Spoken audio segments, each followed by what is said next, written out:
Good afternoon, good morning, good evening from Papua New Guinea. I'm coming to you live from our capital city in Papua New Guinea, Port Moresby. And my name is David Bakau. We are hosting a ONPASSIVE webinar this afternoon, and we would like to just greet everyone right around the globe. We have representation in 212 countries. It's still climbing. And we have people right around our nation in the 22 provinces of Papua New Guinea. Papua New Guinea is next door to Indonesia. We share the same island with West Papua, a province of Indonesia. So this is a land where we say in our tourism promotion marketing campaigns, we say this is the land of the unexpected. So expect the unexpected. And so this afternoon, I just want to welcome you all. And we have a very interesting topic that we would like to discuss. And the platform is actually been showcased early this morning, PNG time, yesterday, Eastern Standard Time in Dubai. And the platform is called Oh Bless, which is the heart and soul of this business. And it's been created by our great CEO, Mr. Ash Mufara. And we would like to share more a bit on this because last week we touched on PNG Oh Bless, how we would like to structure the platform here in the country to be able to reach out and help our communities. So this afternoon, we have our tech guys. We're privileged to have them here again. And last time they shared about the data center and how to create the structure of a data center. But this afternoon, they will just concentrate on OBLES, the technical aspect of it. And then we will be able to go into some discussions of what we witnessed in the live display in Dubai early this morning. So thank you everyone for joining me this afternoon. And before I proceed on, I'd like to call upon my brother, my big brother from another mother. He's the one who introduced me into this wonderful business and opportunity. I tell you, you can't find this business anywhere, and I'm so privileged. I thank God most of all, firstly, because he led me onto the online space to be able to find Mr. Mati Digamo from New Jersey in USA. And he's been the one that is encouraged and kept on sharing this business to me until I managed to get in. So thank you, Mati Digamo, my brother. Come on and please introduce yourself and share about the updates that's going on right now with ONPASSIVE. Thank you. Thank you, David. Yes, you are, and to everybody else, my extended family. We all look different, but we are joined to ONPASSIVE for sure. And hello to my brothers and sisters, obviously, in Papua New Guinea. I've been with you on this journey, and it's been overwhelming, actually. Today, if you realize, most of you do, we witnessed probably the greatest marketing that's ever been done. I looked online over the week looking for the marketing and branding and what companies did really well, and I realized no one has started off like ONPASSIVE. All of these companies that we look at now as the giants in the industry, they all started in either a garage or in a basement or in an attic. We started on the 151st floor of the Burj Khalifa. So if they can get where they got from where they started, where are we going? And guess what? We're all part of it. Absolutely all of us are part of it because of the generosity of Mr. Mufar and his family. He wanted to take people with him. Unheard of. And you are seeing for the first time, guaranteed, the best marketing, compound marketing, and branding that has ever came on the face of the earth. Guaranteed. And I'm going to explain a little bit of it. If you notice, you got to look at, you see what you see, and then you got to look at what you don't see. The after effect. Every week on Friday, this building lights up with ONPASSIVE on it. Every week there's 20, 30,000 people taking pictures and sending them home. So yes, Mr. Mufar is paying for marketing and branding, but the 150, 200,000 people that took pictures, they are marketing and branding ONPASSIVE also. And that's where the power comes in. That's the compounding. That's where you build a name. And Ash said something the other day that just blew me away. And sometimes he says the most profound things, and they're basically simple. I mean, he said, if Apple built a TV right now, 72-inch, would you buy it? Or would you be worried about the quality? Absolutely not. Why? Because of the brand. You know who they are. You know without a doubt. You don't have to say, oh, I wonder if they'll be any good. You know they're good. Their name is Apple. They are a brand. That's the power in branding. Mr. Mufar, being who he is, tackled this thing totally different than anybody else ever. He went high, higher, the highest. I was running out of names to call it. No kidding. I'm thinking, man, if he goes any higher, what are we going to call it, right? Pluto? But anyway, what we've seen is only the beginning. On the end of this month, which is now May, we're going to see another big event. It's only been done once before by some small company called Mercedes-Benz. I'm joking, by the way. So it was only been done once. Of course, Mr. Mufar is going to tackle that and add some to it because that's what he does. And we are all, people need to wrap their head around this. Everything you see isn't, oh, look what they did. It's look what we did. Look what we're part of. No joke. Look, most of you can't market. I know you can't. Why? Statistics say 98% of you can't market. Numbers don't lie. Guess what, though? When it launches, you all are expert marketers. Expert marketers. And the day will come you're walking down the street and somebody say, I got this. Where'd you get that phone? ONPASSIVE. Oh, yeah, I'm a founder. They're going to flip over backwards. They're going to want your autograph. Now they want to give you something else, okay? But that will change. I'm telling you, that will change. And we're so fortunate to be part of that. And think about what he did. He launched the company on what? Oh, bless. Of course he did. Of course he did. That's who he is. We shouldn't be surprised. The other day we were in a webinar. I believe it was Lynn's Friday night. I said, "Are you coming on?" He goes, "No, I'm on the move." I thought he was doing business. He was, but come to find out, he was giving out food and water to poor people all evening. So the time he has to sleep, he's driving the car giving away food and water. Now, he would not want me to say that. But there's a lot of times I don't listen to Ash. Sorry. But it's okay. I'm still here. But anyway, it just overwhelms me. And I see now that people are starting to catch it. You're starting to feel proud. You're starting to know you're part of something bigger than yourself.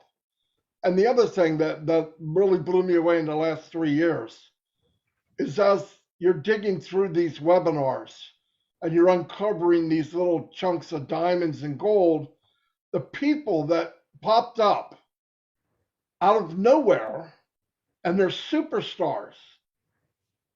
Superstars. Look at David. Look at all the women that came out. Lynn, Tony Muck, Chris Johnson. I still remember saying, hey, this guy looks like he wants to say something. Hey, Mr. Johnson, you got something to say? Oh my God, did he? And he's still saying it. Thank God. But No, I mean, it's amazing what we have. And my family doesn't even know. I mean, they'll say something like, hey, a lot of people know you on Facebook. I go, yeah, I think so, yeah. But they don't know. They're founders. I didn't take any time to mess them. Now my older kids they go to all the webinars now and they watch on YouTube. But no, I expected big 3 years ago. I did not expect this. I'm not kidding. And the company evolved. So did Mr. Mufara, and so did the founders. No joke. As it moved up, so did everybody else. Everybody else moved up. People that wouldn't even turn on their camera are giving lives, talking to people, proud of what they're doing. That's a big deal.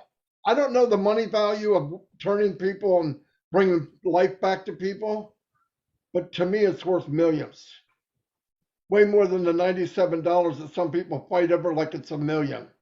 97, I've seen people ready to just shoot you for 97 bucks. But the point is, it's great. And we're the most fortunate people on the planet. And really, he said it again. You're lucky if you know 10%. So I can't even imagine what we don't know. But I'll tell you one thing, whatever it is, whatever you're thinking, how big it is and how good it's going to be and how lives will change, you're way off. It's going to be much, much better. And we're going to be able to help a lot of people because he inspired. Look, Ash didn't make any of you. All of you had it in you. The reason you're here and you're a founder, because you were drawn to people like you. Because the people that won't be a founder or they want their money back, guess what? They're not founders. Some people won't be. It's just the way it is. The history of mankind. Some of the best speakers and talkers and most influential people in the world couldn't talk everybody into anything.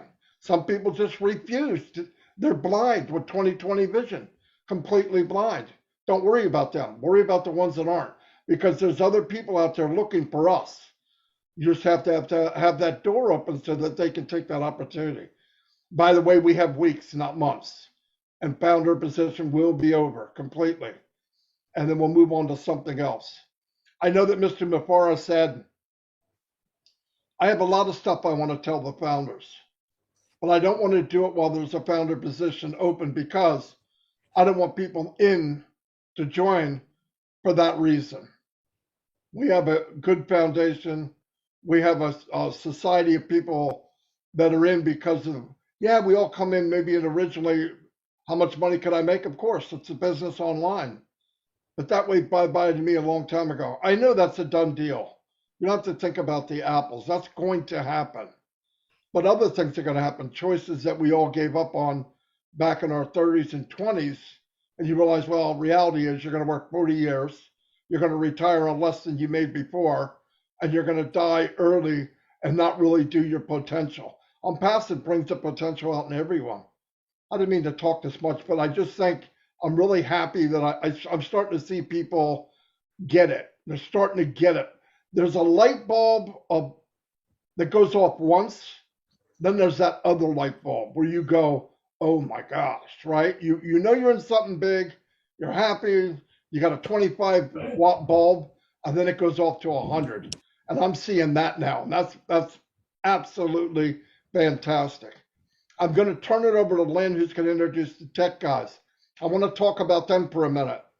About 2 months ago, might have been a little longer than that, Tony, pain in the butt monk, kept telling me to go to this webinar.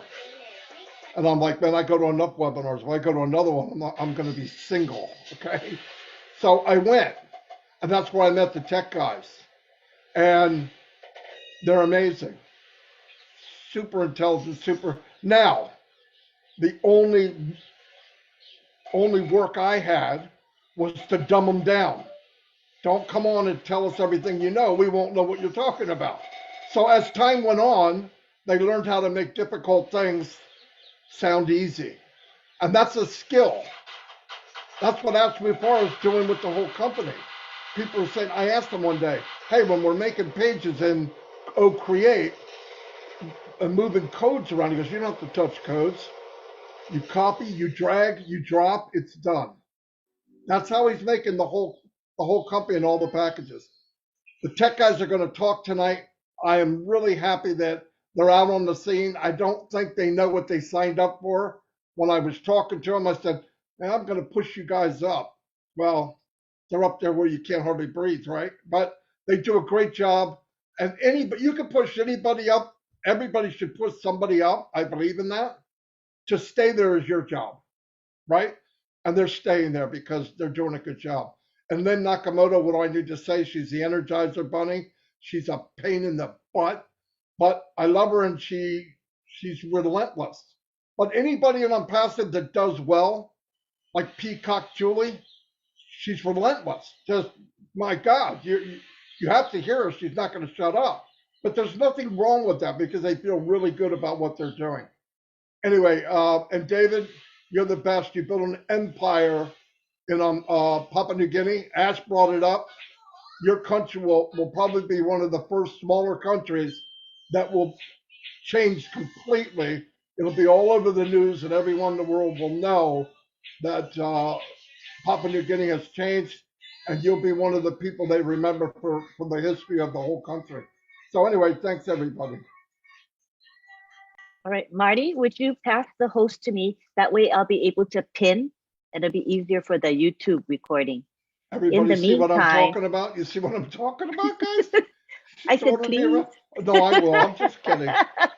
I don't want the host. Okay, you got it. All right, then I won't have to spotlight. Right now I have to spotlight. It's not necessary. All righty, so let me see if I can pin myself. All right, yes. Well, thank you to Marty, because Marty is the one who's been guiding the OTech Pros group and has been molding us to become better, because at the beginning, we had a very complex concepts to relay to the lay people, and it wasn't as easy as it looks. But as Marty would give us feedback and say, hey, this part was good, this part needs improvement, we've gotten better to the point that now Marty says most of our webinars are pretty A-okay, right, Marty? Are we passed your standards? So it's been a work in progress, but we do appreciate Marty's mentorship and his support. Without him, we would not have OTech Pros at all. So thank you. My heart goes out to you with sincere thanks. So tonight we want to discuss Oh Bless, but it's going to be Oh Bless the product. In the past, we've discussed Oh Bless, what it's going to do for humanity, and that's all great and good. But we skip over the fact that Oh Bless is a product. And with it comes a lot of strengths, a lot of pros that come with Oh Bless. You're going to find out that Oh Bless is superior to other crowdfunding platforms and how it is superior. So we're going to talk today about those factors, and I think you'll find it very interesting. So we're going to start out today with Collins Manna. He's going to give us an overview of Oh Bless, the product. So you can take the floor now, Collins. Thank you, Lynn. Thank you, Masigamo, Tony. You're welcome, Julie. Just want to thank all the panelists here and my OTech brothers. Yeah, so now it's 5:33 UK time, the morning, and we are still alive and grateful to God that we can still make it up to this day. Yeah, so we'll be talking about Oh Bless as a product, like what Lynn have just said. Most of the time when we listen people talking about Oh Bless, they talk about the function and the activities they want to carry out, but we don't really pay attention on the product as a whole, because Oh Bless is just one of the products like any other product we have in ONPASSIVE. So today we want to look at Oh Bless and why we think Oh Bless will change the game as compared to other crowdfunding applications we have out there. We know there are several crowdfunding applications, and they have the most popular one like GoFundMe, which a lot of people know about it. So, and we just want to dive a little bit deeper to look at our Oh Bless, why we think it's better. So when we look at OBLES, we know it is driven by artificial intelligence. We all know artificial intelligence, machine learning, and we know it is superior. You know, we don't want to talk about the coding because that's really technical. We just want to forget about that. So we look at the template of OBLES. Why is it sophisticated? And we think, why is it better? Sometimes we do forget that with OBLES, traffic will be driven. And it is not only made for the founders, it is made also for the customers that will be coming. How many people do we have on the internet space? I think it's 5.5 billion users. Say 2 billion of them, or 1 billion, they are those who want to donate money for charity or for whatever cause they want to carry. They always look for the best crowdfunding application they will use. Talk about big organizations. I've been in an event where somebody donate £1 million, you know, but look at that. Maybe sometimes they donate this money and the money just disappeared. We know how some of these crowdfunding, they said, okay, they are building this because they want to use it to help others. But in the long run, what they are doing is they are milking people out. They're putting all the money in their pocket, percentages just going, disappearing. And sometimes you hear some of the things that they are doing, but they never bring the money or what they want to do directly to the people. So we want to look at OBLES now. And our CEO told us that as a founder or resellers, 100% of the funds contributed will be going to the cost that we want to carry. Now let's look at other applications. Why is it really shaky? One, outdated. Secondly, it was built with the intention of making money, not with the intention of helping others. If you look at it, it's not being driven by artificial intelligence. So you come in, you use their platform, you have to share it. How many people do you know? For instance, like Marty Degamo, maybe they'll market it their way, but someone like me who is not a marketer, how many people do I know? Say if I want to carry out, say, cancer research and a campaign for cancer research, how many people do I know? Maybe I go and I run some marathon.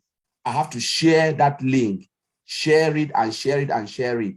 Say I want to run a campaign for 2 weeks, right? Put all the best, whatever I want. How many people will even see it? Because it's not driven by artificial intelligence. There is no targeted traffic running on it. I have to beg someone to share. Maybe the threshold was $10,000 US. Most of the time, people don't meet their threshold. Most of the time. And what will happen? They will take, most of those companies will take percentage upon percentage of that money. You know, they will take a huge chunk, and what you will remain is just nothing. So you are paying them. You do the work yourself, you pay them, and then you get something back. But look at OBLES. You don't have to share. The moment you write it, it is there. Traffic will be driven on that side. Targeted traffic will be driven on that side. Imagine 1 billion people, and they come in, they see the cost, not only the founders, those who are out there looking for where to contribute money, genuine money. What will happen? They will drop a penny. Just imagine 1 billion or 1 million people dropping just a penny. You've already met and exceed your threshold without even sharing a word of the campaign that you are doing. Multiple campaigns, look at it. There are people with a lot of money who want to give up. And ONPASSIVE, with looking at OBLES, there will be multiple campaigns running in a single day. Because sometimes some of the founders, when you hear them talking about OBLES, they just look at it and say, oh, maybe Chris Johnson will run a campaign and that is it. We have to wait and then run the next campaign. After that, I said, no, that's not how it is.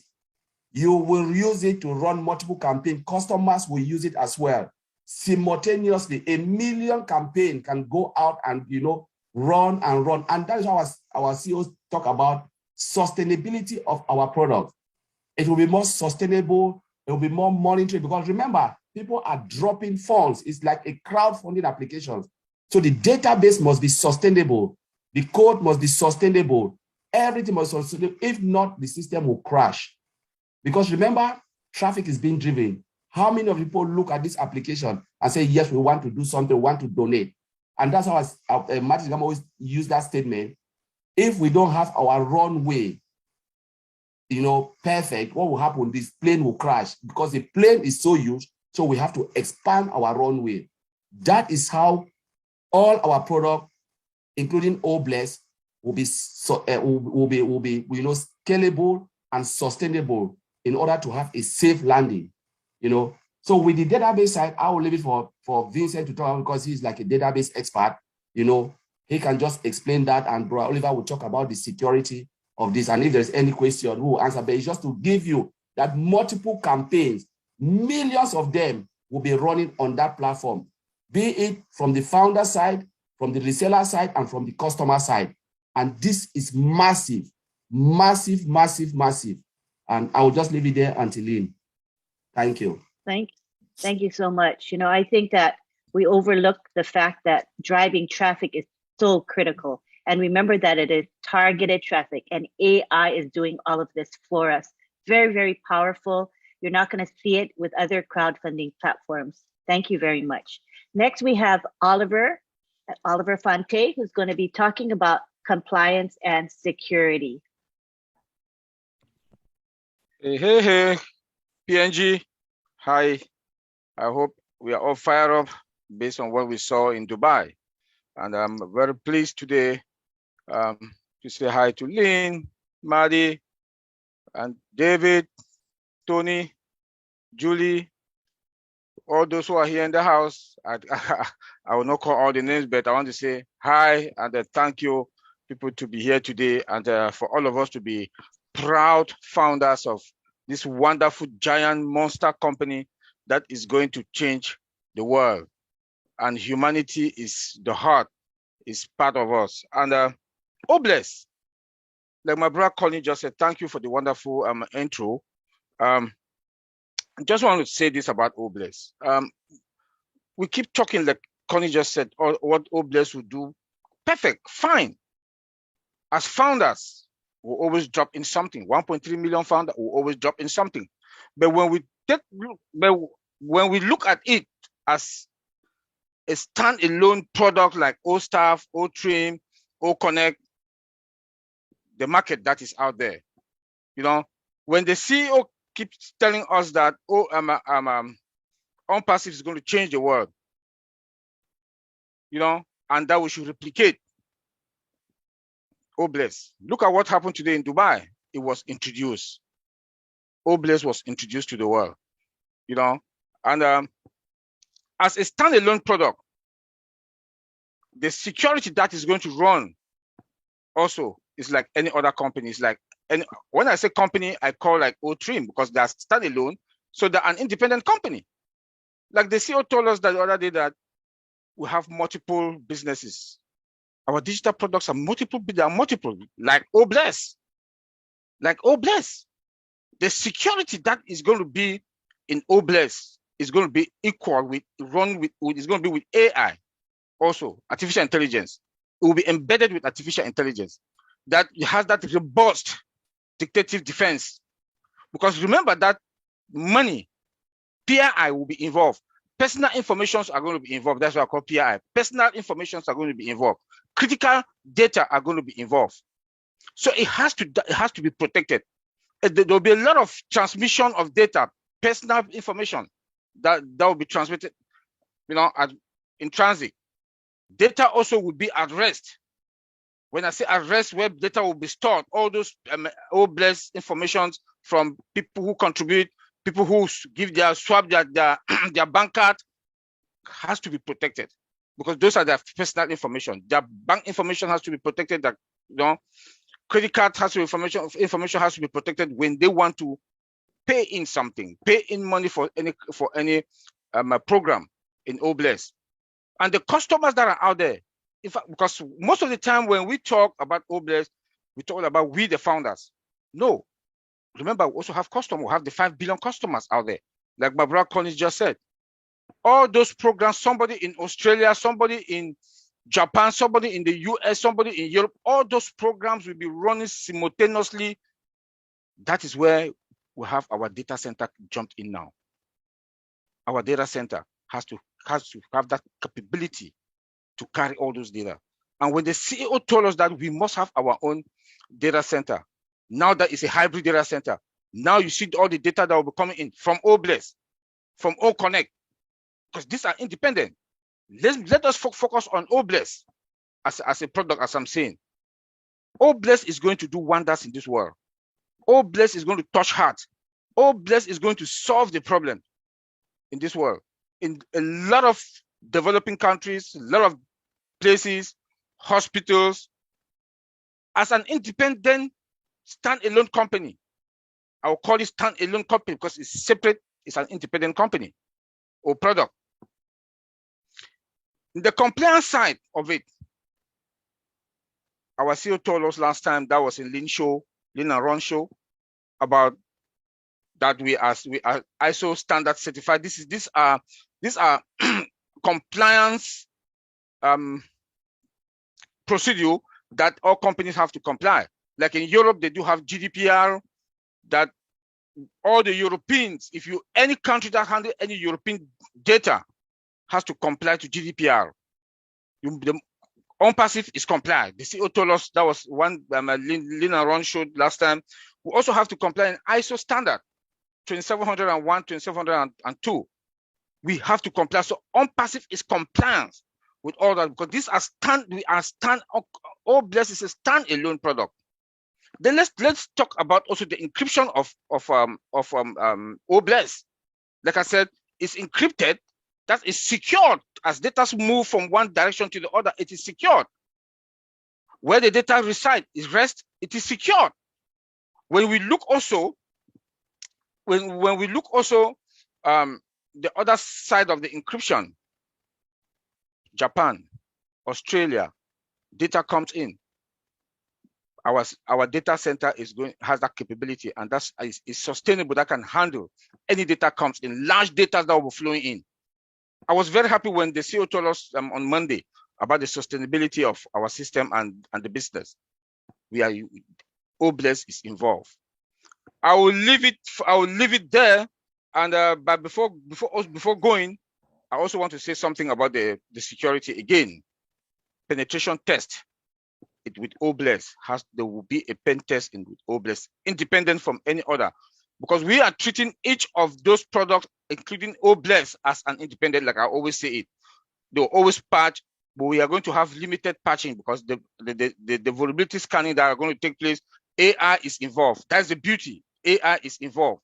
It's automated 100%, and OBLES can also be integrated with any other product. I will leave it there, Lynn. Thank you very much. Thank you, PNG. Any question or concern, we are there to take it. Thanks. I have a couple questions because I'm a lay person.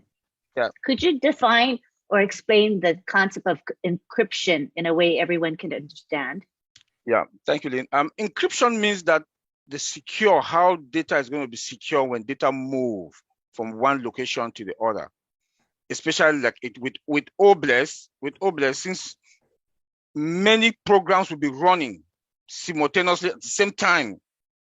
Those data, remember, we keep saying, like Madi says, data is trillions and trillions of dollars. That has to be protected. Remember that you have a program or a project that you want to carry is in OBLES. People need to pay with their credit cards. Those are personal information. Maybe social security number. So those data, their personal information has to be secured.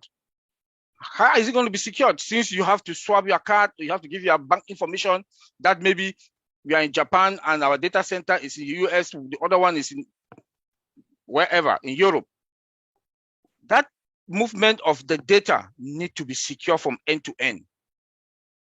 And our system, since we use AI, whatever, we have AI that is embedded. ONPASSIVE, we do have the best of secure means.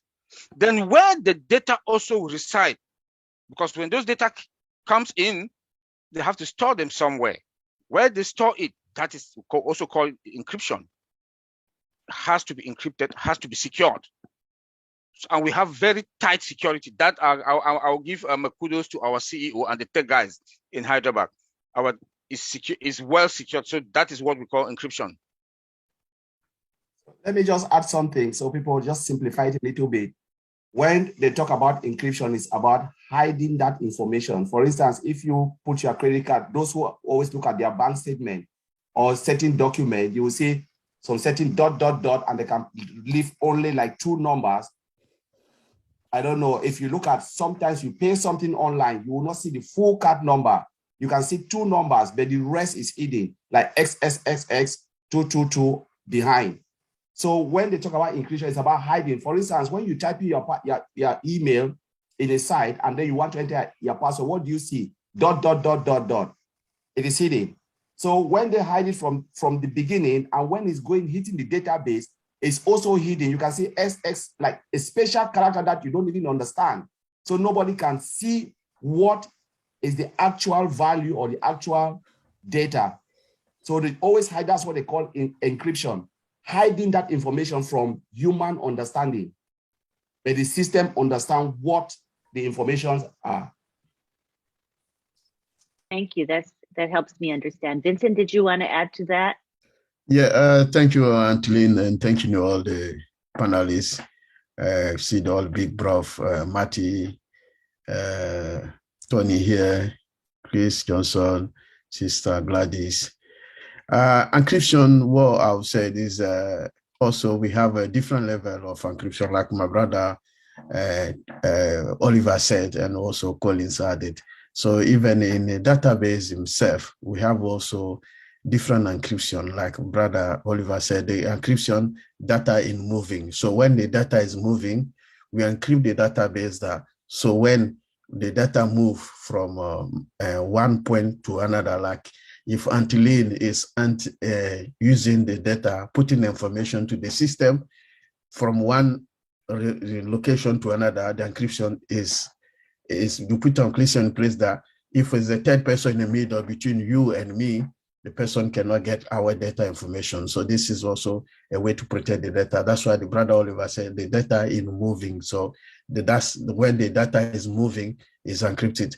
And also when the data is at rest, like this time we're not using, and most of the corporate, they are closed, the data is rest, we encrypt the system that if someone take a copy of our database, they cannot use anything with, because they cannot restore anywhere. So their encryption also is encrypting the data at rest. So when the data is resting, no one can take it anything. So it's the data at rest, the TDE. Yeah. So is the encryption is a way to lock the data so that it cannot be revealed by a third party to catch the information or to catch the data in use. So this is how the encryption also works. There are different way of when Collins explained about the credit card system. This is the database, the encryption in use. When someone is using, we need to encrypt that. But when the data is in transit from one different area to another way, we encrypt also the data, so no one can catch the information there. When the data also is not used, the data is at rest, we encrypt the database, so no one can get also the information and take it somewhere. Because if I get the backup of your database, I can go somewhere else and restore the database. That means all the powerful, or maybe all the private information inside, I can cache the information and restore somewhere. But when the data is encrypted, you cannot do anything with the database. So it becomes like useless. You can have it, but you cannot do anything with that. So this is the power of the encryption in a database. We can't hear you. You're unmuted. You're unmuted. Thank you. So your topic is the database. So this is a good time for you to continue on that topic. Thank you. Thank you, Antolin. So the database, let's trying to break the database so that a lot of people can understand the database. Database is a systematic collection of the data. So the database support the electronic storage and the manipulation of the data. So database is like a room in the office. So everyone use that room for a meeting. Everyone use the room in the office. So this is how the database look like in every single company. So the database is used to store all the information, all our information, and also the database is used easy for the data manipulation. So the database help the data manipulation easy. So that's how the database works. So for Obless is our product is based on the database.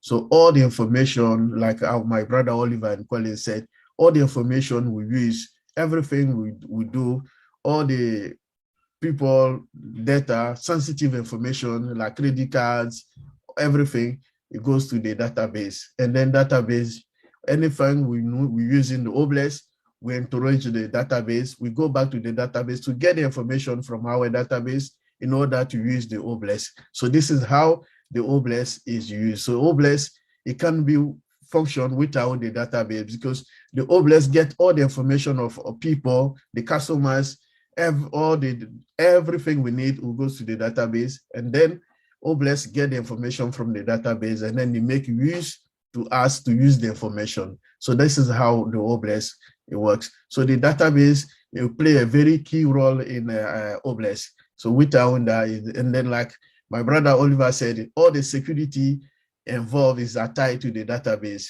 And also, when we get to the database, when we are moving to the database himself have his own unbuilt security tied to the product, so that no one can go to our product. So our product is secure, like my brother Oliver also talked about that already. And then the database, when the best of the database, we make also the database so that we have a better performance. It's not only the security. Apart from security, we have also the performance of this the database, because all this information is there, because our product with all the technology, artificial intelligence, all the IPv6 tied to this database, that when our database becomes the best database, and then any function, anytime you go to the OBLES, any information you want, how you want to use the OBLES, it becomes very, very, very important and very useful to use, because the database is very functional, and then the performance also is very good performance, because the performance, the database lies also in the performance, the availability, and then also the security. So the security type is done, the availability, performance is okay, everything works perfectly well, and then the information also, we also secure that, and then also we put also the backup tied or the database, so that anything happened to the database, let's say if in case of any disaster, anything, we can go back to our backup and retrieve the information of our database, even the information of our OBLES for maybe 3 years back. We can use the backup to get all the information back at the time, or maybe the year, the time, the month we want. So this is how the OBLES application is built on a powerful database that nothing can be lost. Information is there, the information is secure, and then the information is very, very quick to catch the information. This is in terms of the performance. So all the information, all the security, all the information we need to work very well with the database, they are all around, and then they are all tied to our database. That's what makes OBLES the powerful product in the world to use today, because every technology around the powerful database is tied to it. So thank you, Antolin. That's what I'll leave there. Thank you. You know, I never really understood the concept of database until you explained it to me. And I said, duh, it's really a very, very important component of any of our products. The database has to be secure. It has to be robust, and the performance has to be very good. And knowing that we have the best quality product with the best database security makes me feel good as a consumer, as a layperson. You know, I don't have to know all of the stuff that you know, but all I know is that what we have is secure, you know, and that's important to each and every one of us. So now that we all have an overview of OBLES and the product itself, the security, the performance, the database, and all of that, we would like to now open it up for any discussion, questions, comments. Marty, did you want to chime in on anything at this time, Marty?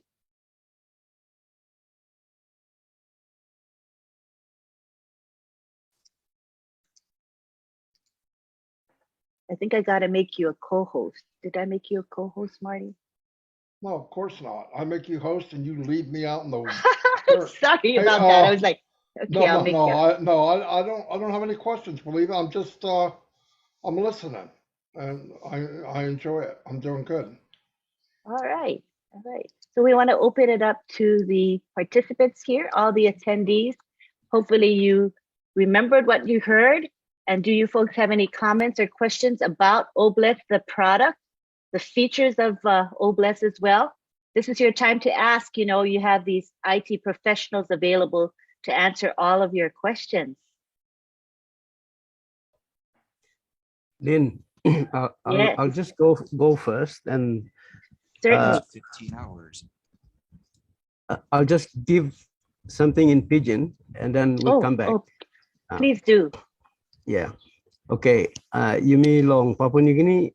This la product Yumi tok long OBLES. OBLES one platform where Yumi sa harem long inside lo country. Sampla all platforms all come. All call him name was some crowdfunding. Crowdfunding was some time you got heavy. Now you need him support. Or some Yumi say got plenty heavy. Yumi say got house cry. Yumi say got all bright price. This la kind of something. So Yumi all family say bung him hand one time. Now Yumi say support him this la meet him this la need blood this la family member. So OBLES was one platform long help him all manner marry. So inside long ONPASSIVE Yumi got this la product OBLES. Bosman me change him name long crowdfunding, put him name of OBLES because this la platform and by bless him all communities, bless him all line he got need long him. So you na me or some founder time you me got need you me can put him sla request you me on top of this la platform na all man Mary around the world or some all founder now you me got close to 1.3 million founder around 212 countries plus. So all in up long look him need you mean now all can contribute. Amas donation or give him okay this la contribution now you me can kiss him now you me help him usai he got need long him. So this platform now me block lo discussing. So all line where only sawe long technology only got sawe long this la school or some technology long internet na computer M4 player Colin Oliver na Vincent only come only explain him this la security or information and by pass through long all customer time all come inside the system lo yumi. So this la platform where yumi long explain him. Now you can sawe or some yumi got one product emina long help him yumi all man Mary. Lo this la product as all time me join him la company. Me look sawe la product na me talk this la product by helping Papua New Guinea. And tasol na me cause him long join him la company na. Me kiss him this la na me start lo share him one time yumi inside of Papua New Guinea. Now yumi got close to 8,000 plus founders inside of Papua New Guinea. So this la platform and by helping yumi.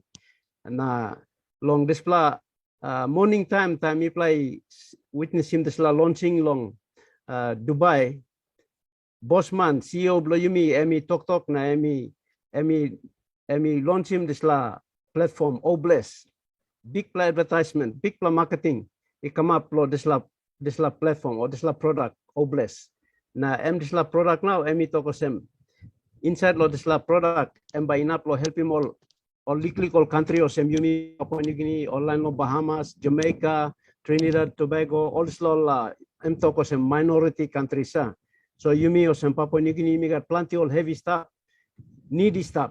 So this la platform and by helping Yumi all gata. So me talk thank you lo all technical team lo Yumi all come all explain him lo side lo security or some money contributing money by money no na power because system lo Yumi I'm strong, I'm secure. I mean up long look out him this la money long start lo contribution I come in up long man by Rausim la money na in up him this la need long. Thank you. So me explain him this last soul now but you can go back and you start ask him question.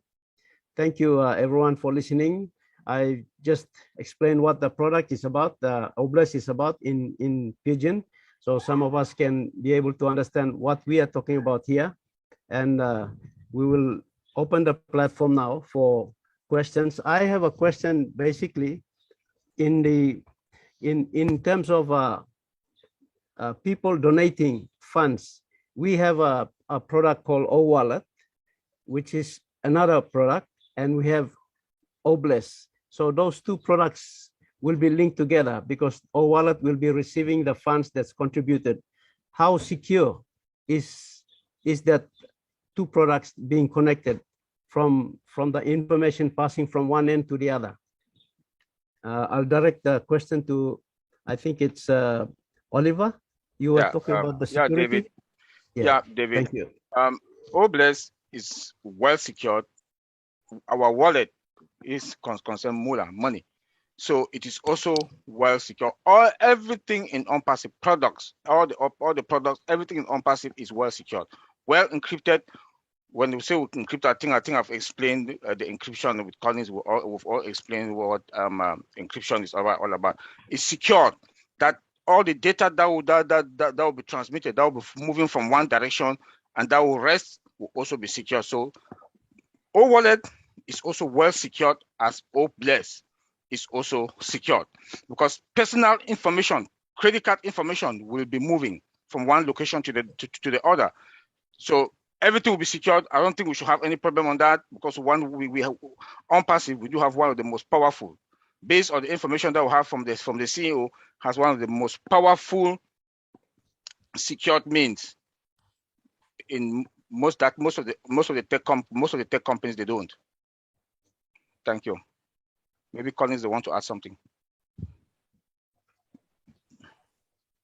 Yeah. Yes. I'd just like to add a little bit. Well said, Oliver. You know, when you look at products, they don't just develop products and trade out there.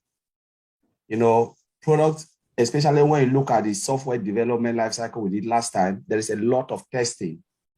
And one of the tests you do is security testing. And Oliver talked about penetration testing, which you have to ensure that the database is not vulnerable to attack. And we talk about encryption as well. So all those tests, you know, you need to do it. You know, you have to do, you know, all the tests and integration testing, all of those, because remember, all our products are all integrated. And when you integrate a product, there is a test called integration testing to make sure all the system transmit information from one end to the other, end to end.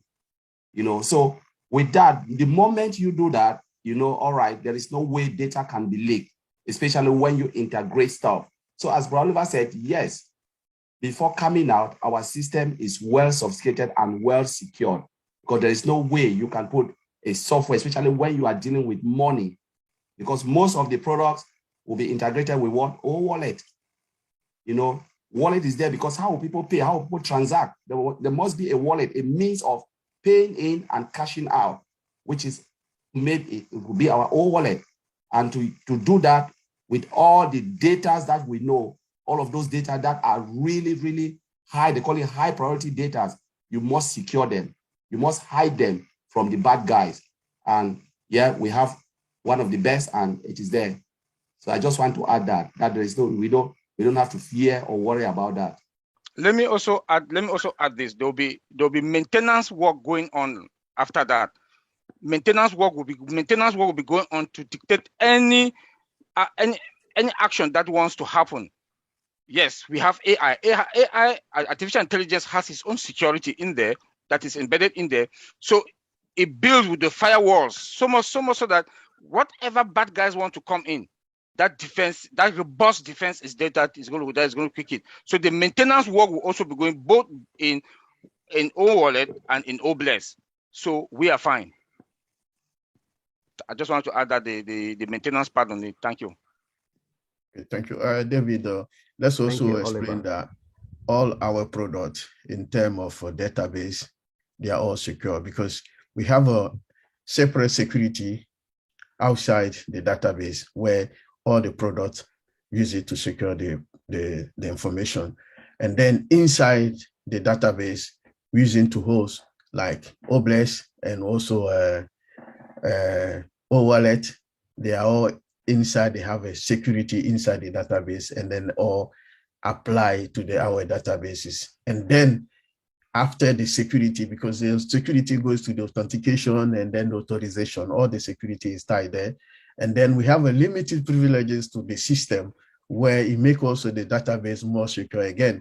And then on top of that, we have our encryption ties, because we have all different level of encryption. When the data is moved, is secure. The private information we have, when people go to the database, the information is hidden, so people cannot get that. And then also when the data is at rest, is also encrypted. So if even you go to our backup or anything, you steal the information, because of the security tie there, you cannot do anything with the database. It becomes useless.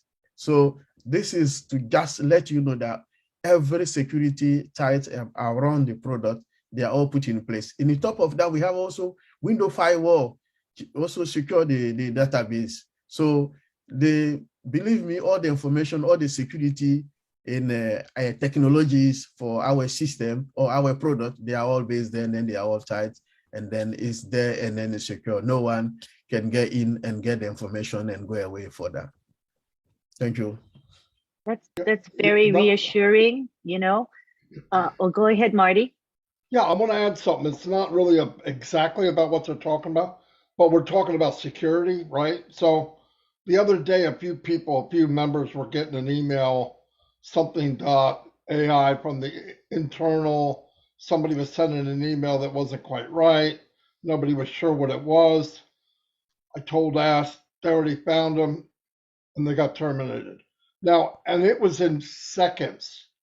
And the best way I can explain this, and the tech guys will make it better, all throughout the coding and anything to do with ONPASSIVE are mouse traps everywhere. There's tripwires. You can do it, but you're not going to like the outcome. And you can't do it without setting off an alarm, even a quiet alarm where you think, oh, I got away with it. You can't. Your fingerprint is left, or something you did left behind, and you don't know it. So people that think they're smart, remember, he's got people in his staff hired to hack the system, right? I mean, they're hired to do that, but there's tripwires and little snares all throughout the coding, all throughout anything to do with ONPASSIVE, because why? Money will be involved. And we said it before, data equals money. I don't care what data it is, it's valuable. It's like gold. When you see data centers, that is a vault for data. It's a vault for gold. So, I mean, I had to wrap my head around it that way because it's the only way I understand it. But really, so don't worry. I mean, anytime I've handed something in, hey, Ask, there's this and this, because I have a lot of people tell me, right? By the time they get it, he gets a response while he's telling them, yeah, we got a guy, blah, blah, blah, blah, this happened, we got him, boom, he's done. Like, holy cow. Every time. So rest assured you're in good hands with Allstate. I didn't have to add that part, but I remember the commercial.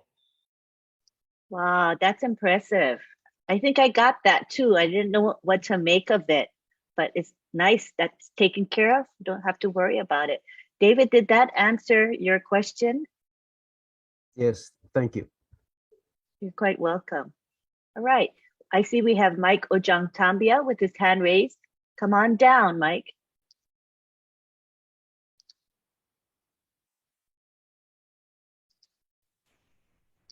Hello, good evening, everybody.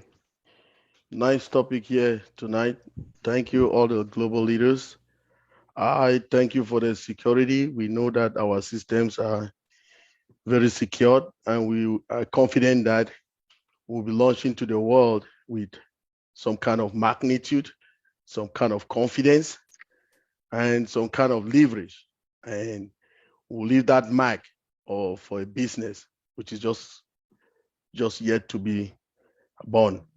So my question goes thus, please. I don't know, maybe we as founders, we have relatives, we have family and friends. Also, we have the world. So my question is, will OBless be used only by founders, or OBLES will be used as a word? Because I hear Uncle Oliver told us that it is a standalone product. So will the world be using it or only founders? Thank you. That's all I wanted to know. Yeah, let me grab it. It's going to be used by everybody all over the world. I remember I did mention that there are 5-point-something billion or 4-point-something billion people all over the world that access the internet. Yes, that's why I say it's a standalone product, because everybody will use it. If you have any program, so it's not something that is only for founders. No. Founders, we have advantage because we are in-house. We have an advantage that we can come out with your own program. Everybody here as a founder, will chip in something. But also out there, the 5-point-something billion people that are out there, it's a product that they'll also come and pay to use. But the advantage, like what Connie just said, the advantage there is that you have your money 100%. You will not pay any fee for that, like other crowdfunding.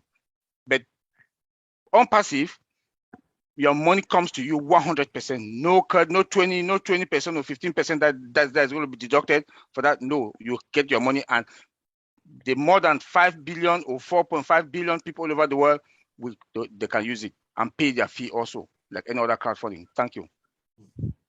Thank you for your Absolutely. question. Let's also, Thank you very much. Engineer Mike, think about this. There's people out there now that pay towards causes millions and billions of dollars a year, right? A lot of people that are wealthy, they pay a percentage of what their income is to offset it and be able to say where their money goes. Just think about this for a minute. All these people that pay somewhere for some cause, if they knew that all of their money is going to the cause and not just a percentage, don't you think they would want to go there? You darn right. Now, when they go there to donate, right, they put in their name and their email. Now, guess what? They're cruising to the mall of ONPASSIVE. They don't have to buy anything, but there's a really good chance while they're there. Plus, one thing they're thinking is, what company in their right mind would set up an OBLES like this and not charge any money? They'll automatically want to investigate who would do that. And trust me, that alone is marketing. That alone will bring in thousands and thousands and thousands. One for the direct thing is they want to pay to help people. The indirect is they're also joining ONPASSIVE. So it's a win-win. It's huge. I believe. It's yet to see, but I believe that 100%. Yeah. Then let me also add something there. We should remember that we'll have AI that will be driving traffic also. Not like the other crowdfunding that you go look for your own people, you register, go look for people to come and pay. But with ONPASSIVE, AI is running traffic, and that OBLES, a lot of money is going to come in. Like Madi just said that people have money out there, they don't know where to contribute to help. But with OBLES, with the traffic also, it will be a lot of money. Maybe you might come in with your project or your program that you want to, you need help. You need just 100,000. At the end of the day, you see yourself getting $1 million, because if the 5-point-something billion or 4-point-something billion users, internet users, come only $1 alone, that's only we the founders here, 1.3 million founders. That's already 1-point-something million. But you were asking for $100,000.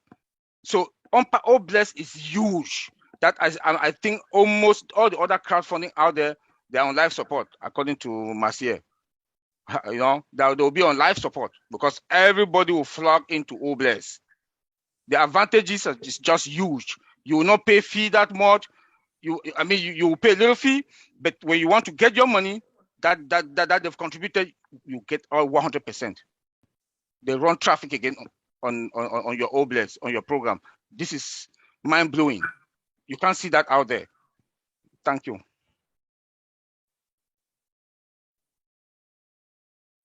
Thank you very much.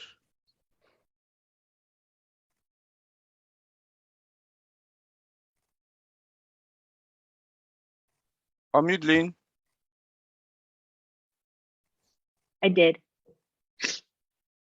He just has to respond. Nathaniel, you have to click the unmute button. Can you hear me? There you, yes, we can hear you loudly and clearly. Oh, okay. Thank you. Good afternoon from PNG, wherever you are. Good evening. It's an honor and a privilege to be on the what's the name again? I've been on the road all this time. I wasn't able to make it on this morning's show, and I'm being on the panel to at least have a say what I feel about the company. But thank you so much for that invitation. I got a day earlier. Thank you. This afternoon to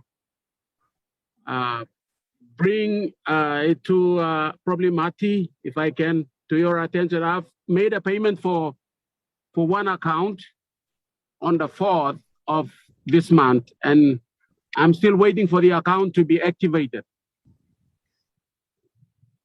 So I've sent a ticket. I've got a ticket, and I've asked for that to be activated, for the account to be activated, and I have still yet to get a response from the support. They say that they're still working on it, so I guess I will get a positive answer anytime soon. For what is happening in the company, we are all excited.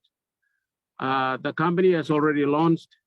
It's a matter of time. We should be putting our head up and walking straight down the road with no regrets. Nathaniel, give your information, Nathaniel, to David. What you paid, okay, how you paid, and your email, and he'll send it to me. Okay, thank you. I will do that. I will do that. Thank you, Nathaniel. Yeah. Thank you. Thank you. I am blessed, and I'm speechless. I am so blessed that I am a part of a big movement. Thank you. Yeah, we all are blessed. I agree with that. All right, next we have Tina Go, who would like to say a few words. Please join us. Hello, good morning, good evening, good afternoon, my PNG friends. Hello, world. Firstly, I would like to say thank you to the amazing leadership council and for all of the things that they do for us. Secondly, I love the OTech guys. Thank you also for making it simpler for all of us to understand the intricacies of technology in ONPASSIVE. My question is more about for you to correct me in my explanation to my team, who are, forgive the word, idiot in technology. So with regards to, the question was asked to me with regards to database and data center. So my explanation, please correct me if I'm wrong. I told them that database is like your wardrobe. You've got your shelves for the different clothes that you have, your underwears, your tops and your bottoms and everything. And then your database would be the same as your wardrobe. However, it is like the locker that you see in a gym or a big thing. So they've got a lot of lockers, but each of the locker has got your little wardrobe with the different categories. Am I correct to say that? To explain that? It's, I mean, really simple. I see Colin giving me the thumbs up. Yeah, that was my question. That's just perfect. It's a layman way of explaining it, because sometimes it's really difficult for people to understand. And when I want to explain, to go into the technical bit, they will not really understand. Because when I want to speak about this, I just say the way I would say to my grandma, who is not educated. So I just said database is being stored in a server. A server is like a locker, because database is like a lot of tables and columns and stuff like they don't know. It's like, you know, like you have the square book, the database. It's like a square book. First time they used to write everything on a square book where you can put numbers and that. And now they said, oh, how do we make this? How do we automate this where people will not use paper again? So it's like they go paperless and they do it in that format. But they make it a little bit complex because they don't want the bad guys to see every information. So they can split it up and say, okay, let's put every information on this table, put every information like maybe the names and date of birth on this table, money on the other table. So before you even get hold of every information, you must write a complex query. They call it SQL query or stuff like that. But we don't go into that detail. We just say, okay, database, your data is being hosted in a server in a data center. So there's a lot of servers in data centers. So data center is like a big warehouse. You know, server is like a small warehouse, and then the data is like small, so small, medium, and massive. So a lot will be stored in there and just keep the information. So we just keep it as simple as that. So you're talking, wow, this is it. Like a house in a house in a house, in a bigger house. Yeah, that's what I try to do it to them, that you know, using the warehouse. And also in Singapore, most of our housing are in block of flats. So I use that as a data center as well, because each flat has got 4-room flat, they've got 5-room flat. So, and within that, so that actually what I say is your servers. So within that, you have all the cupboards, the wardrobes are your database. Correct. Am I correct to say that? Yeah, that's perfect. That's really good. Yeah. Okay. Yeah, because you just keep it simple so they can understand. Yeah, that's what I try to do it. But and then they do understand a little. Then when it goes down into the security, all I said was, hey, each of you have your key to your house. So, you know, that's what ONPASSIVE has done it. They have put all that, each of their data centers with keys. Each of you have your own keys. That's in the same thing to your back office. And that's the reason why you have your email as your key to your back office. Am I correct? Yeah, that's more security. Yeah, so you have your information as a special key to unlock it yourself, and it is hidden from everybody, just you alone. You have that like so that you can explain the security like that. So, because security is about making it more secure, making it, you know, keeping all information from the bad guys. Because normally, the more we move into technology, the more technology become more advanced, the more criminals also become more advanced to do stuff. And that's why technology is more complex, not because they want to make it complex behind the scene. It's because of the bad guys who are out there studying hard. Like what Madi said, people are paid hackers in ONPASSIVE, good hackers, just to make sure they can hack into that system and test it, you know, make sure it is secure. Because if they don't do all the hacking behind, it will be vulnerable. You will not even know how strong your software is. So they do all those stages of hacking and make sure by the time it's coming out, it is stable, performance-wise and security-wise and all of those things. So they are 99% sure that, you know, only God can do something, can break it down. Yes, that's what I use to explain the security. I use what Marty said, my big guy there, said, hey, your database, your data in ONPASSIVE is like gold. And that's the reason why when they complain, why do I always have to go in and then get the access point? I say, that's your gold, your diamonds or jewels are all in the back office, so you have to do that. So everyone would want to go in and pick on your details, and especially so your wallet. You know, you would want to put your wallet lying around anywhere for anyone to just pick it up. So. Thank you so much for answering my question. Thank you. And I love learning from you guys. I will say this, a lot of people like try to see ONPASSIVE because like when founders always said, oh, it's complicated because I have to go and take one passcode.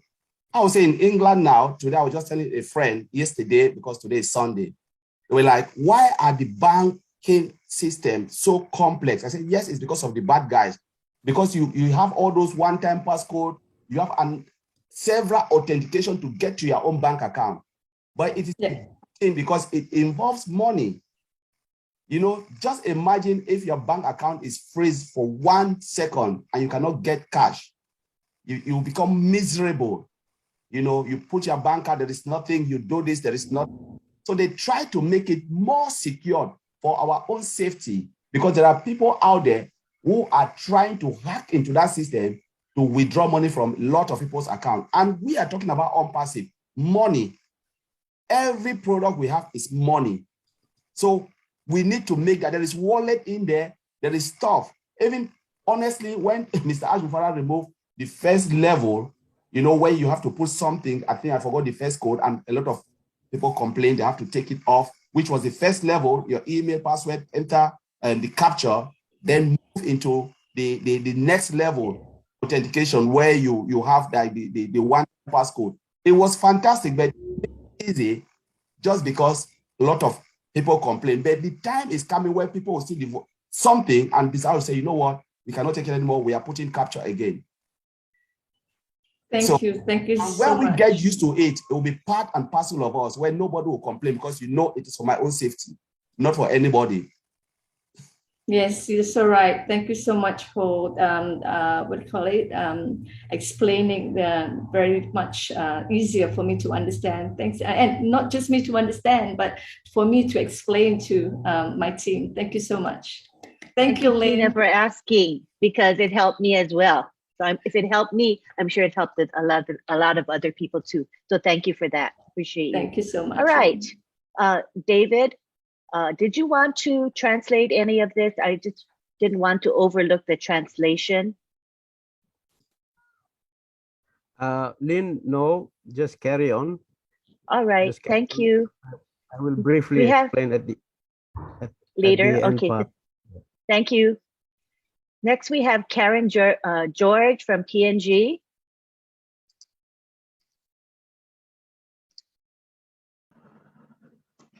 You can unmute yourself. Thank you.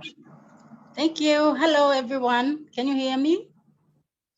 Oh, I brought the wrong person down. Sorry about that. I clicked the wrong button. But yeah, go ahead and speak, please.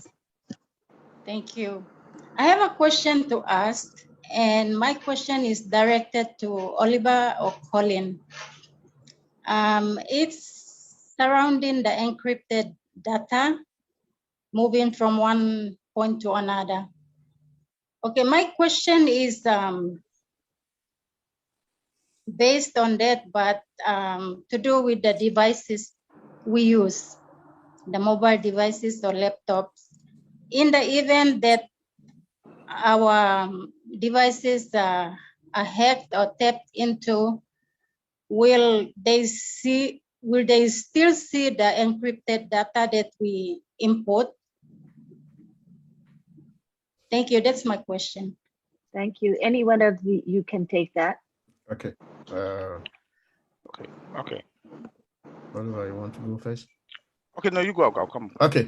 Encryption is like we said earlier, we have a different type of encryption.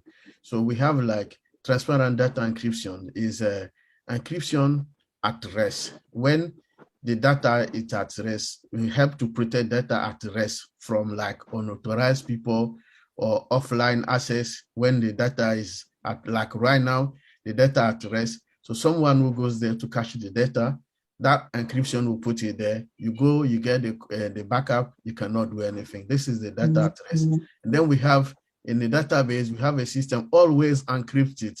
Always encrypted is encryption in use.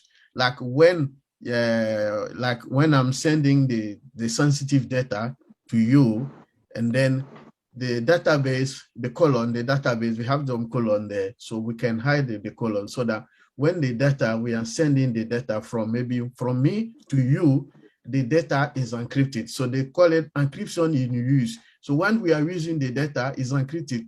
So between you and me, I'm sending the data, we are using the data. If a third person like Oliver come in, he cannot get the information. This is the encryption in use. So they call it in always encrypted. So the encrypted is used. And then there's another level of encryption called dynamic data masking. Like when you're using your credit card system, like Brother Colin said earlier, you see that at the end, when you buy something, you see the end of your bill, you see cross, cross, cross, and then they put 335. This is called the dynamic data masking. So what they happen is that they limit the sensitive data exposure so that when anyone goes to your system, they cannot see the rest of your credit card. So this is the dynamic data masking. So they mask the information that if I go to your system, I cannot see the rest of your information. I go only the last 3 digits. So this is the dynamic data masking. So in ONPASSIVE, we have all these different level of encryption so that anyone get to the system, you cannot catch the data. So that's how we always say the database is more secure. All the security information tied to the database there. When the data is at rest, we have the security for that. When we are using the database, we have an encryption on that. When the database also, we do the transfer, like credit cards, is also encrypted. So all the information is encrypted. So no one can catch our information. So this is all the 3 levels of encryption in the database. So whether it's in your device or your mobile phone or anywhere else, because the data, the origin of the data is already encrypted, no one can cache the data. So using your mobile phone, your laptop, your desktop computer, the encryption coming from the source of the information, not the one you are using. Because before you do the transfer from your mobile phone from maybe to your laptop of the our system ONPASSIVE system, the encryption is in place already. So no one can catch the information where we are using. So that's why we have the encryption in use, encryption in transit, encryption in rest. So when the data at rest is also encrypted. So all the security information is tied to the data. So when you are using as a third party, you don't have any problem. The system is already encrypted. How was that, Karen? Was that sufficient? Thank you. Yes, thank you so much. Thank you Wow, for thank asking you. your That's question. good. It benefited a lot of people. Thank you, Karen. Yes. Next, we Yes. have Johanna, who would like to speak. Go ahead and unmute yourself, Johanna.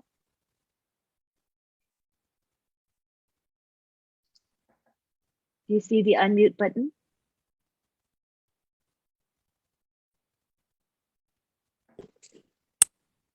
There you go. You're Hello. unmuted now. Hello. Thank you. I've got actually 2 questions, and one is on OBLES platform. I'd like to find out something on how it would work for each founder, and the other one is personal for. I've got 3 accounts that I've sent details to David, and he's forwarded to Matty. I haven't got a response back. Those 3 accounts, they are the issues with the one-time password. I cannot access the one-time password on all my 3 accounts. I have multiple accounts, and 3 of my accounts, I cannot access the one-time password. Previously, I had access to the back office, but when we shift from Go Founder to O Founder, in the first 2 weeks, I accessed them. And then after 2 weeks, it just went off, and it's like that. I cannot access the one-time password. So I actually raised the ticket for all 3 of them to support, and then they sent me an email back saying that they are all hard bounds, and I need to create new emails and send them in for the 3 of them, they said. Joanna, And I tried to create. Joanna, I'll Yes. just interrupt you there. I've got the list here back, so Grace will forward it to you. You look through the list, and if you can locate those 3 in the list. There's a couple of emails that have been corrected already and sent back to me, so we will sort that out internally. Thank On you.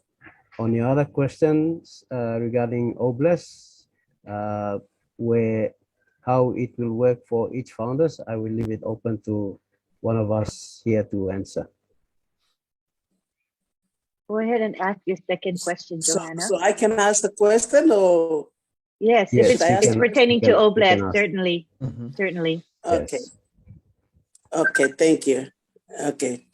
Okay, the question concerning OBLES, I'd like to take PNG for an example because I'm referring to our own country and I want founders here. Each of us founders are from different provinces and different locations, and we will have different projects for each community and each. Would it be possible for OBLES platform to fund like different locations at the same time? Like one would be Telefomen. There would be projects we would be looking at the Telefomen, and then there would be projects like, I am from a different location, so if I would submit something for my community, would they all be like parallel and they would be funded, or there'd be some scrutinizing, or how would that go? I don't know. I'm just asking. Sorry. Yeah, and I'll answer that question, and then I think anyone can come in. I think we just explained that. We said, let's look at OBLES as a crowdfunding application, like any other crowdfunding application. We are saying this because we are founders and we just look at it in a narrow way, but just take yourself out of ONPASSIVE, that I'm not in ONPASSIVE and I want to do crowdfunding. Which application will I go? Will I use GoFundMe, or will I use, because I'm not a founder of GoFundMe, but I can use GoFundMe to run a campaign for whatever I want to run. And Tony will be using it the same time to run a campaign. Martin Digamo will be using it the same time to run a campaign on different area. That is the way OBLES will work. Doesn't matter, but as a founder, the only thing our CEO told us, if you want ONPASSIVE to do it for you, they will go in and look at your campaign, whatever you write. If it is legit, if they can fund it, then they will expose it to our community, the founders community, where people can chip in money. But say, for example, I'm not a founder, and I think like, okay, which is the best crowdfunding application I want to use that will give me the most value for my campaign, that they'll even charge me very, very less. I will use OBLES, because I know if I want to look at it with other campaign, other crowdfunding, OBLES will give me the value that I want. And that's why Martin Digamo said, lot of customers, not only the founders, will come.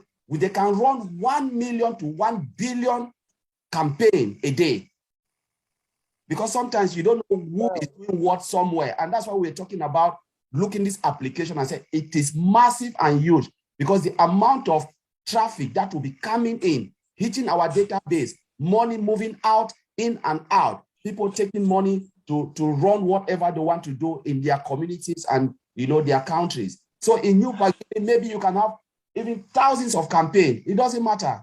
But if it's legit, approved, it will be exposed to the whole world. And as Martin said, there are people who has money who are looking for where to put that money that will give value or reach the common people. And when they look at people, they say, wow, this is really beautiful. Let's just throw everything there. They will come in and do it. So it doesn't matter how many campaigns you want to run a day, as long as it is legit, it's open for everyone, not only for the founders. And that's the beauty of the product. Wow. Wow. Thank you. Amazing. Isn't that wonderful? Oh, amazing. Oh, wonderful, wonderful, Johanna. I love it. Yay. Yay to Ashmafara, yay to ONPASSIVE, and yay to OBLES. What a fabulous product, huh? Thank you so much. You. Did we answer all your questions? Yes, I'm more than satisfied. Blown away. That's wonderful. Be sure to come back again and ask more questions. All right. Thank you. Thank you. I love our topic. We're staying right on topic on OBLES, the product itself. So let's keep it going. And we have now Tony Monk, who would like to come down and talk to us. Thank you, Lynn. First of all, I want to thank all my brothers, the tech guys that are here explaining the products, and oh bless, you guys are amazing. It's late where some of you are, and you're here with us, trying to answer our questions. I pat you all on the back. You guys are amazing. You really are. With oh bless, it's one of our products that is the correction to the corruption.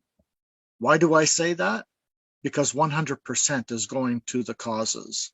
100%. Okay. Today at the event, earlier today, when Ash put on the event, straight across the Burj Khalifa, oh bless came up. And I got emotional because what I thought of when I saw oh bless, I thought of Chris Johnson and the angels and what he's trying to accomplish to alleviate human suffering around the world. Oh bless is going to be huge. It's going to help a lot of people around the world. And I am just very fortunate to be a founding member that is involved with a company that's going to be the correction to the corruption, because there's a lot of corruption out there. All these crowd funding platforms that are out there, as far as I'm concerned, they're corrupted. Oliver brought up a good point. We're going to put them out of business. We are going to put them out of business because the majority of people on the planet, they want 100% of their money to go to their causes. They don't want these crowdfunding platforms taking, 30%, 40%, or whatever they take these days. So we have a good system here. Oh bless is going to be a blessing to the world. ONPASSIVE is amazing. I am just so fired up. I've been fired up since this morning.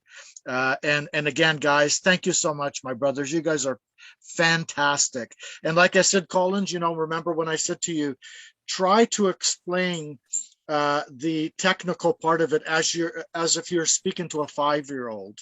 And you know what? You guys are doing that. You're doing that. You're actually explaining it in such a way where all of us can actually understand what you're talking about. And that's absolutely amazing. I pat all of you in the back. Thank you so much for being here, guys. I love you guys. I really do. Thank you, Lynn. Back to you. Thank you, Tony, for the acknowledgement. We appreciate you and your involvement as well.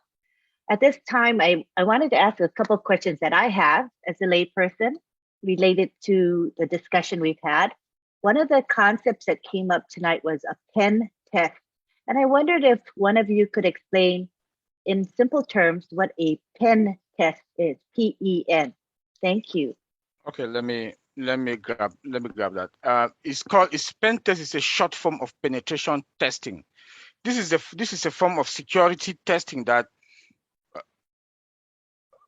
this is a form of security testing that you hack the system, and for what I know, not that I know, I want to assume that our CEO got that also. It's always done by a third party, and it's done manually, and can also be it can also be automated. A penetration testing is when you hack the system, you protect, you hack, you protect, you hack, you protect, up to the point that you know that the system is well secured. Is well secured, then you say, okay, our system is fine. Then there's also automated penetration testing, that this one is just automated, that you can say, okay, every week, you can set it up every week or every month or every 3 months, that it will automatically do the auto pen test for you. But mostly the most secure, the most serious one is the one-time pen test that is being done annually. That one is a heavy one. It takes months because you hack the system. You hack and you protect. You hack and you protect. You hack and you protect.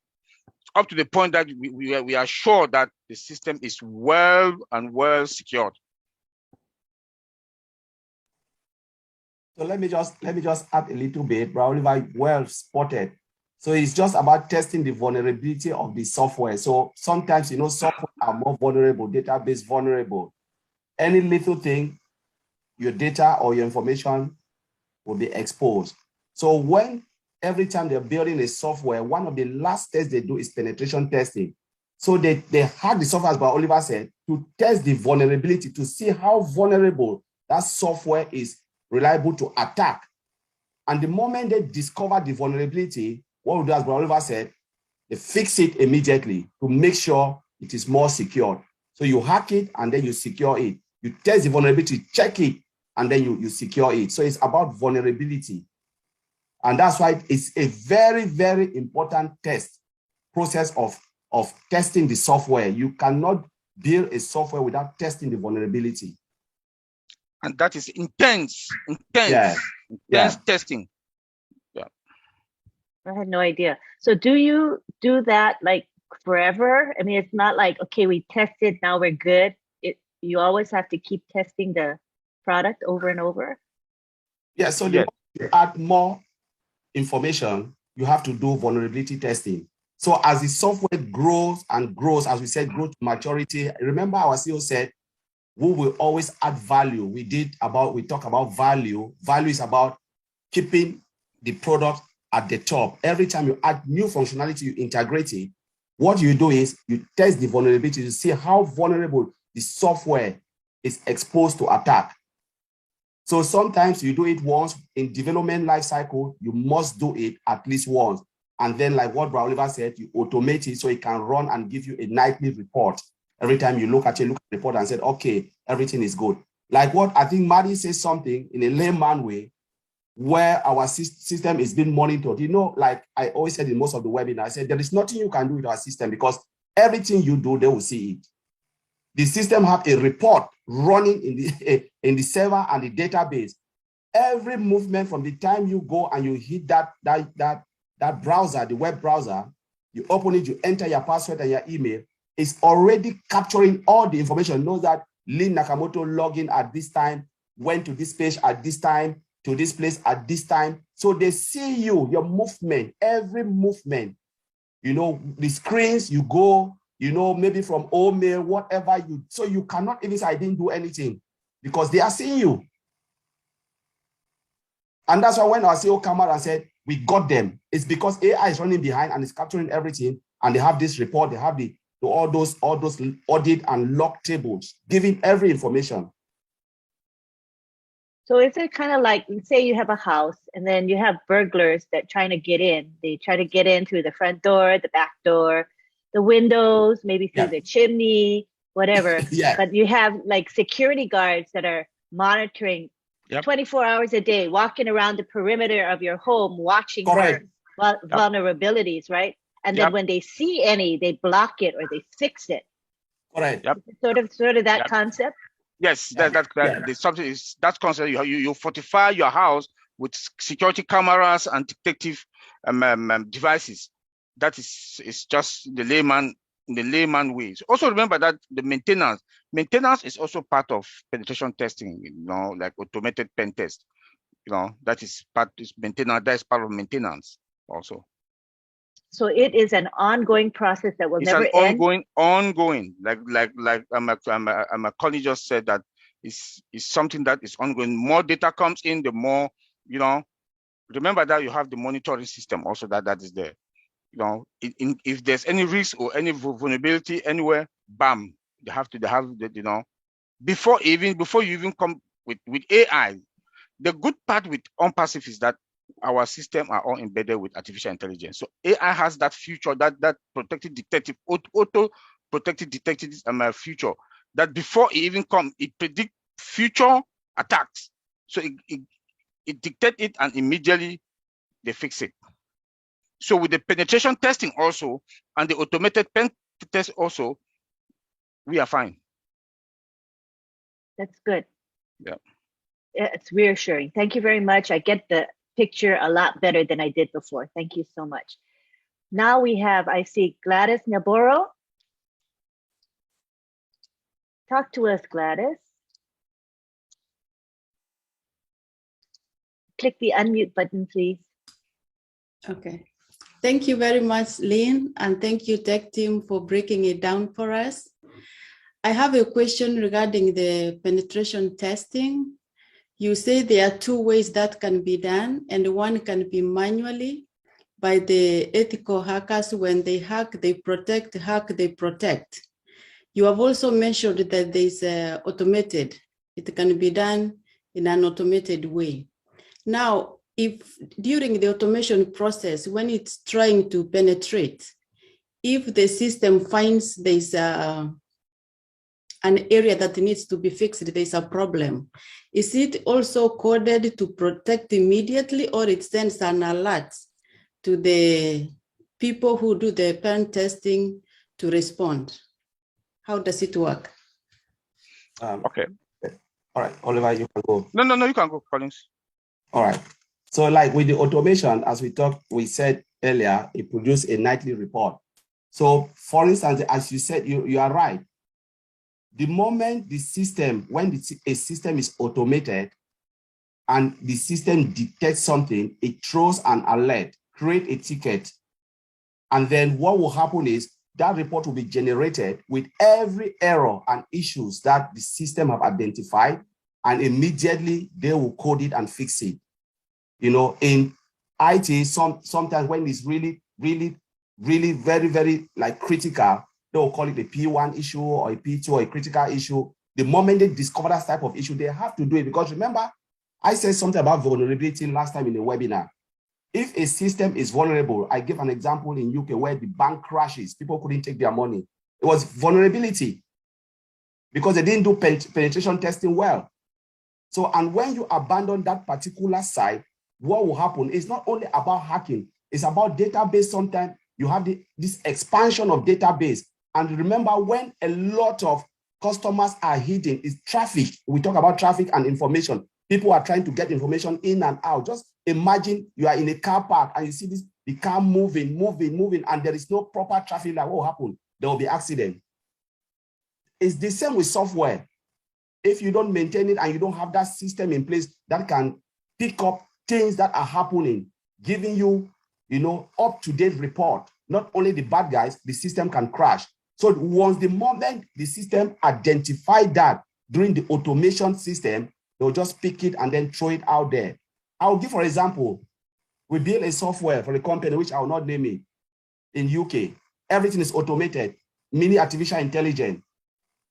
10,000 people lost their jobs because it's an automated system that can pick information from everything that you are doing, be it banks. For instance, we had this COVID. You know, when COVID was there, a lot of people didn't go to office.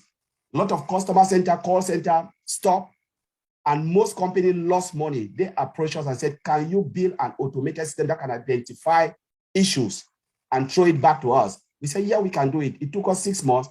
We produced it. And what happened? This system that can monitor, pick everything. You don't even know how to. You see someone will just walk into your site and said, oh, I'm here to fix this. How did you know that? Because our system of picking and identifying and said, Seva, this and that has an issue. Go in and they will give you the detail of the issue. So the engineer will just walk in and then fix it and go out. That is what they call automation. That's what they call automation, where you don't need to do it, but they just identify it, throw it, create it, and then send it to Bra Oliver. Please go in, it's P1, go and fix it before the system crash. And you see the gentleman will just walk in and fix it. That's the automation, and that's what we talk about, really penetration automation testing. Yeah, then in addition to that, with the penetration testing also, the good news is that I will keep saying about AI, ONPASSIVE will have artificial intelligence in it, that when it detects any attack, and if that attack is crucial, it lock down that system or block the system. That system will not function anymore until they fix it.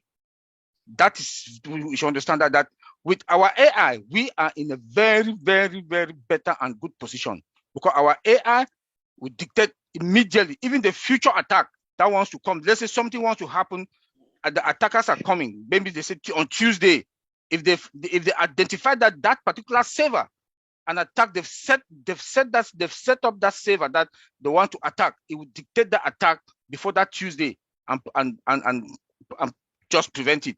But if there's a breach and that breach comes in, they will block that system automatically. It will be blocked and locked down totally. So I just want to add that there also. So we are good. Our system is with AI. We are in the best of positions because we have sophisticated technology from our 5Gs and IPv6, which is hybrid, and IPv4. Then all about the fiber optic cables. We are in a very comfortable and the best position. Thank you. Awesome. Adding to Thank you very much. Adding to what Collins and Oliver we're said, gonna, they okay, go talk ahead, about the Vincent. alert. Collins said about the alert when automation happened. The alert, let me break also that little part down. The alert is like when you are driving your car, you know, the dashboard. If anything happened in your car engine, you will see the alert on your car dashboard. It was saying that maybe you have a petrol issue or you have this. It's similar to the IT issues when the automation system, they send you the alert, and then the alert will give you the indication to go to the engine and then fix the car. So it's the same thing, the software, the system as well. So when you get the alert, you go directly to that part of the system. If the alert is, okay, maybe you have your petrol, you are running out of petrol from your car dashboard, you go and fill your tank so that the car can run smoothly. So it's the same thing. So the alert, this is how also the software alert works, the same system. So you give you the indication of what happened to your system, and then the engineer can put his hand in and fix it. So this is how the automation send it. Automation work in the way that they will run everything automatically for you and then send you all the alert, anything you need to do to fix the problem. And then you will go and fix it. The automation will not fix it. So the information, the automation will give you the indication, the alert,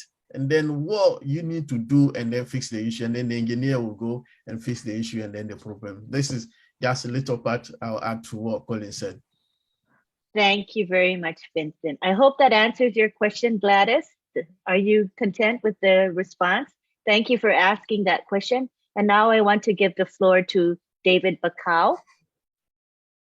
Thank you, Lynn. And I'd like to welcome our beloved CEO, Mr. Ash Mufarah, who's decided to join us in Papua New Guinea. Thank you much, Ash, for joining us. We humbly welcome you, and please, we want to leave this opportunity to you to share with us. Basically, you're doing marketing in Dubai for the company and bringing ONPASSIVE to the world through Dubai. And we were so excited this morning to see OBLESS being put on spotlight this morning. And you know, it's very comforting and emotional to us when we see OBLESS, because this is the platform and the product that is going to help a lot of us here in Papua New Guinea and all the minority countries, as you have mentioned this morning. Thank you, Ash. Please come on and share with us. Thank you, David. I appreciate that. And I think I didn't have enough earlier today, so thank you for the extra.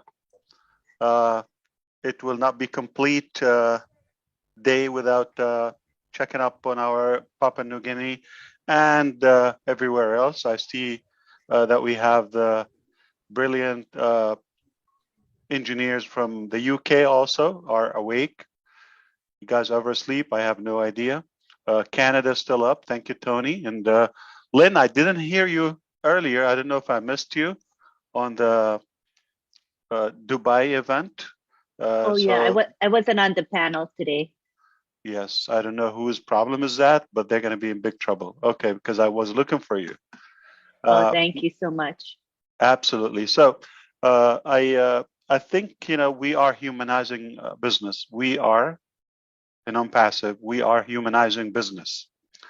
I often see a lot of businesses, they have great transactional format for their business. It doesn't appeal to me. When I see there is a bit of a social, viral, personable, humanized effect that goes beyond transactions, you know, pay in, pay out, you're done, is not a culture, is not a, with ONPASSIVE, we have a complete unique scenario very different, and it is more than just a business. It's tribal, nothing more powerful than when you belong to a tribe or a family, in a classical way, if you wish. But we have so much in common, and we feel this thing belongs to all of us.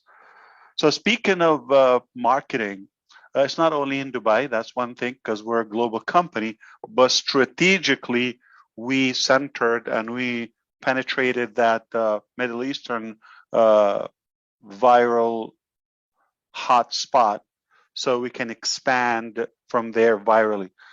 I would like your attention for a couple of moments, because this is important. This, you would appreciate the information here. Nothing better than having success by design. There's so many other businesses, they are having an unbelievable level of success, historical. We know a few names, at least of them commonly. Most of us know them. It just came as an accident. It came as a result or a reaction to something. They were looking for something else turned out. Still a good success, but nothing more impressive, more solid, more strong, more appealing than when you have success by design. You are commanding the steps around you, the steps ahead, and that's exactly how it happens. So let me get your attention on one thing here. I have seen companies, you know, I constantly try to observe companies and their ways of whether failing or succeeding, or when did they do good, and when and that's a good thing. So somebody was ahead of you in that direction. I have seen companies or businesses or ideas, individuals who come up with an amazing product, valuable. It could be a small physical product, it could be a platform, and then they realize they have something in hand, and now let's form the business. Now let's see how can we market it, or figure out the budget or staffing, or how do we go. That's why you see so many new startups. They are brilliant products. They're definitely disruptive or usable at least. They go to lending and loans options. They go to Shark Tanks or those business programs, seeking that advice. We have something, it worked, but what do? How do we market? They look for the advice, they look for the strategy, they look for the plan, they seek for the budget, obviously more capital, and mainly marketing. So that's why they try to have somebody more savvy or a public figure on board to save up the ship. I have seen companies who really put the effort on the marketing aspect, but they don't have anything that is worthy to sell. So it gets a lot of attention for the wrong reason, no idea how. It just goes viral. It's a very short lifespan. Now, I want you to put the two together, okay? That's where ONPASSIVE is a done deal. We know exactly what we have in hands. And we know the importance of marketing, the importance of budget, the technical preparations that my brothers are talking about here, okay? So if you're aware of all of that and you put all the dots in line, that's when it's a perfect business model. I'm gonna repeat that differently, okay? In ONPASSIVE, not that we only have one worthy product, we have enormous amount of value piled up that will sell on its own, naturally, organically. Yet, we love marketing and we know the game, and we're experimenting new areas and navigating new options of marketing that they've never been done before. So there is this new term of compounded ripple effect marketing. You do one thing and you build on it, you stack the cool, you expand further, the horizon, bigger, bigger, bigger, bigger. Unstoppable. And what you have in the core never stops or slow down. It keeps on vibrating. So it is a fact, might be shocking to you, might be in your subconscious, but you're not aware of it. I'm going to package it to you. As of now, welcome May 2022. We are in May 2022. We've been in business for a couple of years in ONPASSIVE, building, developing, preparing, testing.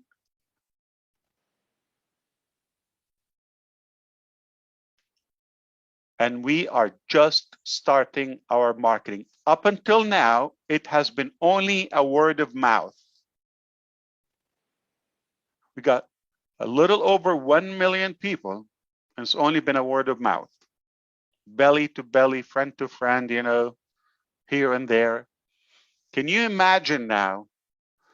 That is one lane of our marketing. It will continue because now we have more people who will tell the story, okay? They have better things to talk about. And it's easier because we have the offices, we have the evidence, we have the vision more clear now. And now add to it companies' efforts. Add to it a well strategic, organized, articulated, massive marketing, massive compounded marketing strategy. And it's not one thing. Everything we do is unique, disruptive, and we don't do it just on the surface. We go very deep, we go very, very broad, okay? So anything we do it to the extreme. We leave nothing, okay? So if you do the math, got an enormous amount of value within our products lines, more to come. It will continue. Up until now, 1.3 million people, just a word of mouth. Companies been testing slight marketing options so far, now getting heavier on the marketing. It will not end, it will compound. Whatever we build, we don't take it away. We keep it, we build on it organically and permanently. Even if we are successful to where we want to be, we will not stop the marketing activities.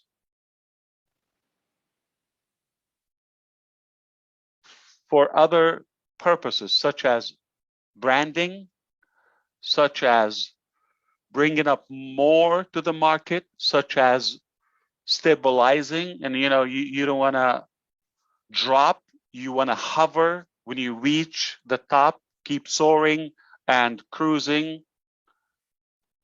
So it's not something that we're going to do to get to a point.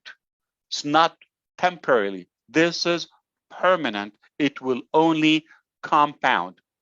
You're not going to see a flash by effort and next month it's gone.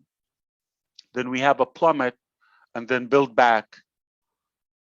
Whatever we have, it stays there. We stabilize it. So there's no I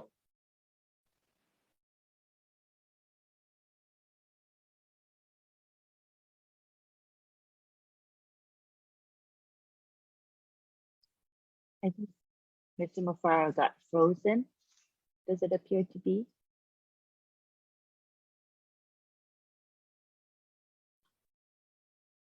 Maybe he'll come back in a bit.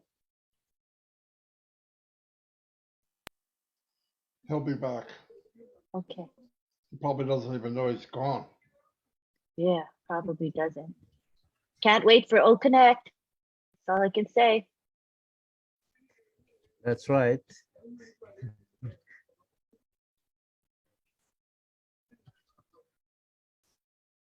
He'll come back in.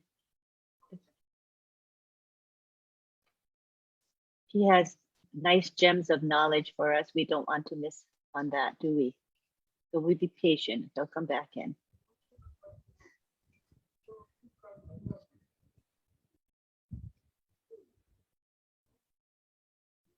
We are so grateful that he joined us here in PNG.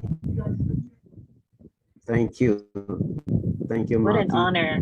Isn't that very nice, huh, David? Yes, yes. Come back down to the panel, David. There you go.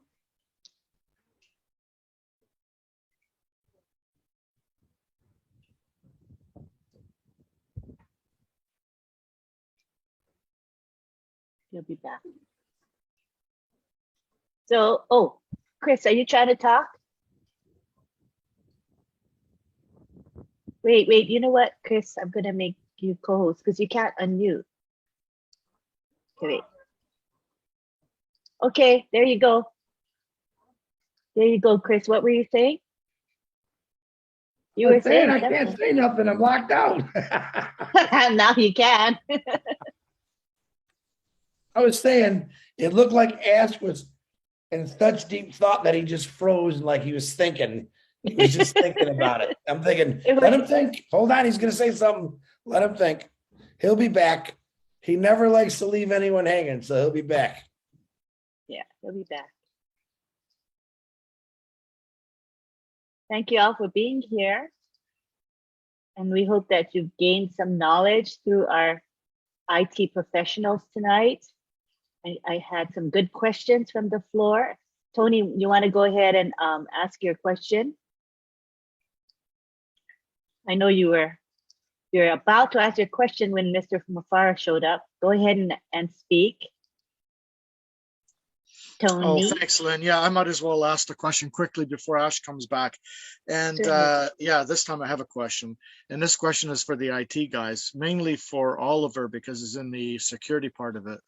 I heard Ash talking about a little while back that some of the products are going to be standalone products. And some companies are going to have access to the cPanel and they're going to be able to change whatever it is to their format. Now, who's responsible for the security on that? Is it going to be the company themselves or is it going to be ONPASSIVE? That's my question. Thank you. We'll have one of our tech guys respond. Let me come in and then Vincent and Oliver will chip in. You know, when we're talking about our products, for Mr. Ash Mufarakan, we're talking about all our products are web application, remember, provided by ONPASSIVE. So what other companies are doing, if they come in, if they are not founders, they will come in as customers. With customers, what will they do? They will subscribe and they'll be paying month after month, or they can say, okay, pay every year, like most company, IT company, my company, they always do that.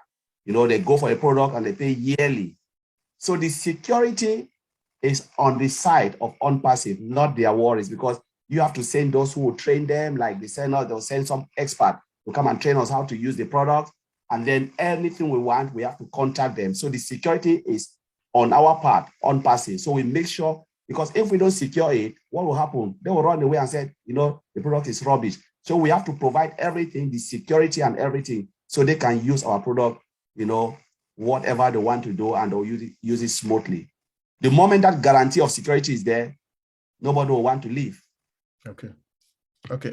Thank you, Brother Collins. Before I put a bit input and then we pass it to Oliver, the security man. So the security, every company have its own security, and then we have external security. So the external customers. So when we are dealing with people coming from outside the company, we have external customers. We create also security for them. Even in our Active Directory, you know, the server where we have all the information, we have a customer, we create an account for them. So they use our account to work with us. So we have the external guys. So this is how we work. So we have in employees, we are working for ONPASSIVE, or we are ONPASSIVE guys. We have our own account, building our own Active Directory. And then the external guys, they have also the account in our system. We put the external people. So they don't have most of privileges we as employee have.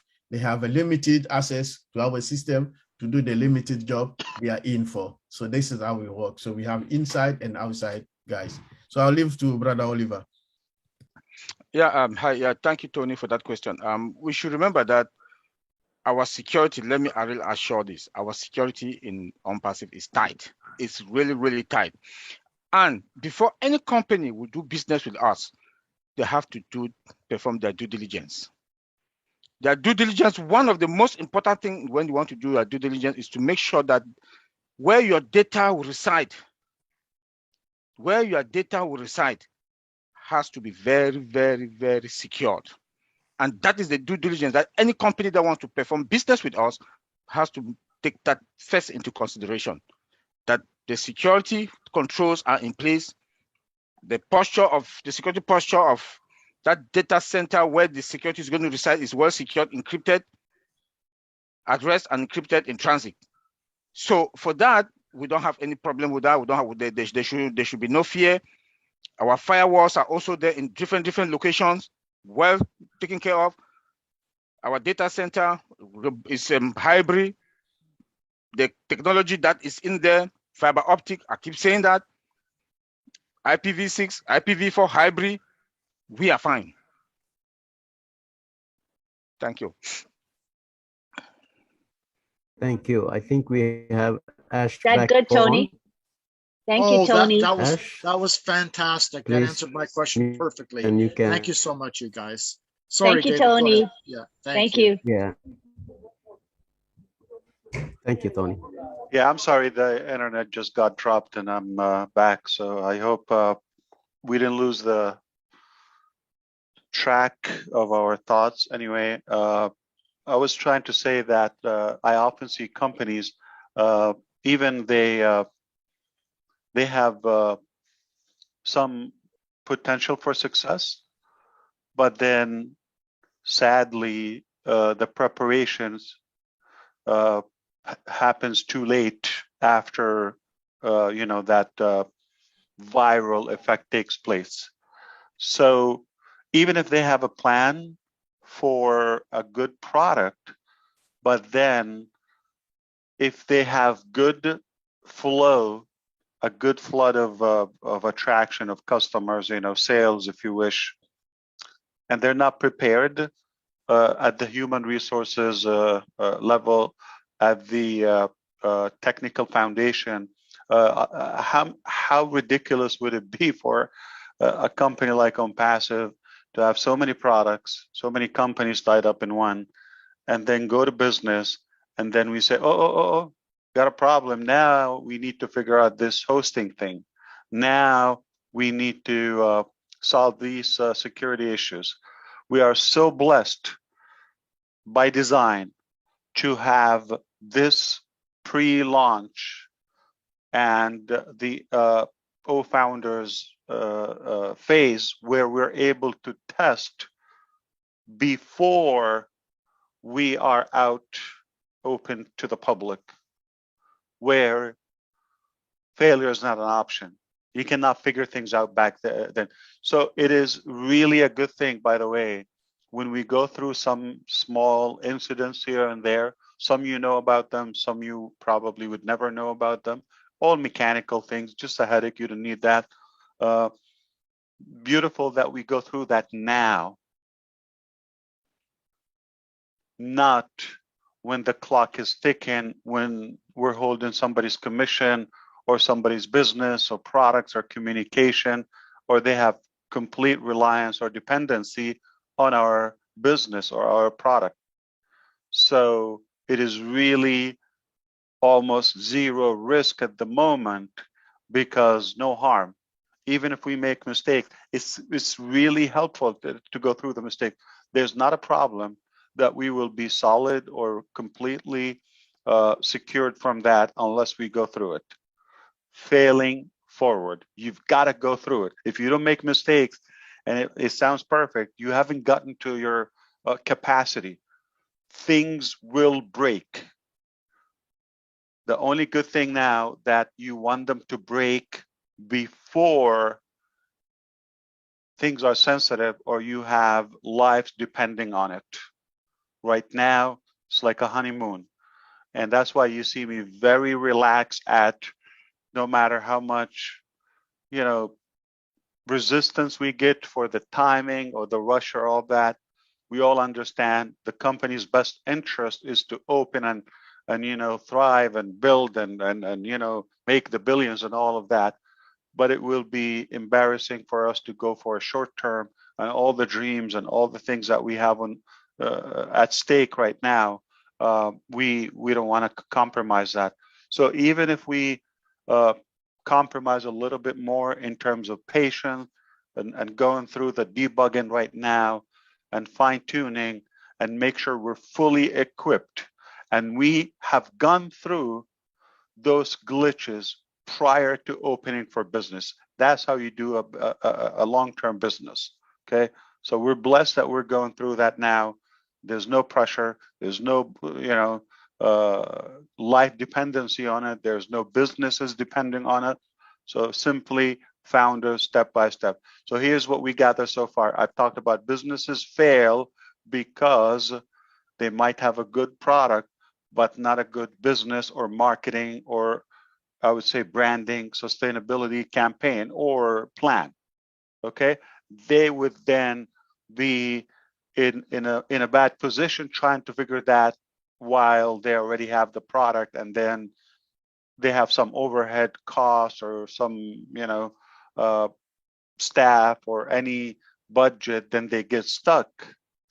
And that's sadly how we often lose good businesses, just because they didn't think it through, they didn't prepare through. Okay, they just they didn't foresee what if this succeeds, or they just gave it a shot. So that is really what we are blessed to avoid in ONPASSIVE.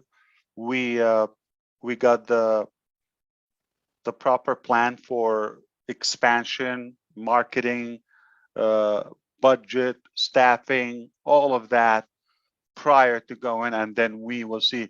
In fact, one of my strategies and philosophies in building business, while speaking with the different departments, as you know now, I tell them over and over and over, I want to be always overstaffed. You're going to put that extra money, okay, and you're going to have people who are probably just showing up and getting paid. It doesn't bother me. What bothers me more, and it will be devastating for all of us, that we have a big demand and you don't have enough hands to take care of the business. That will cost more. The damage, the reputation, the business damage. It's not always about the money. Okay. What if, let's say a company is depending on our O staff or O Connect or a government or a school.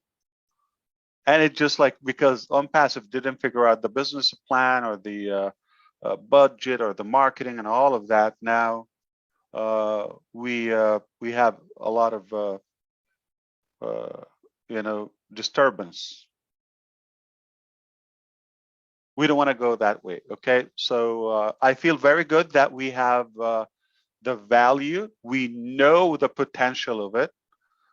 I feel very good that we didn't even have our market, to get oversaturated. Okay, this is literally a word of mouth up until now. Nothing, professional. Okay, all just personal invitation so far, and now we're lining up all those pipes and spigots for marketing, not relying on one method. I also learned the lesson from many companies that they have just one source of marketing. It could be affiliate marketing. That's one way. Okay, so they completely rely on their affiliates.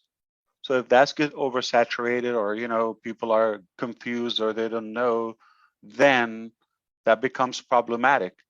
You want to work as nobody's building, nobody's selling, nobody's marketing. So the company will have its own marketing for the different products. The company already, the brilliance about ONPASSIVE is a big pillar in CATMO is the T, that targeted traffic. It's a part of our package. We're entitled, and it's an obligation, as users, to get guaranteed visitors and traffic. Also, the company is obligated to deliver traffic. So that is a source of traffic, what we have to deliver from the budget, okay?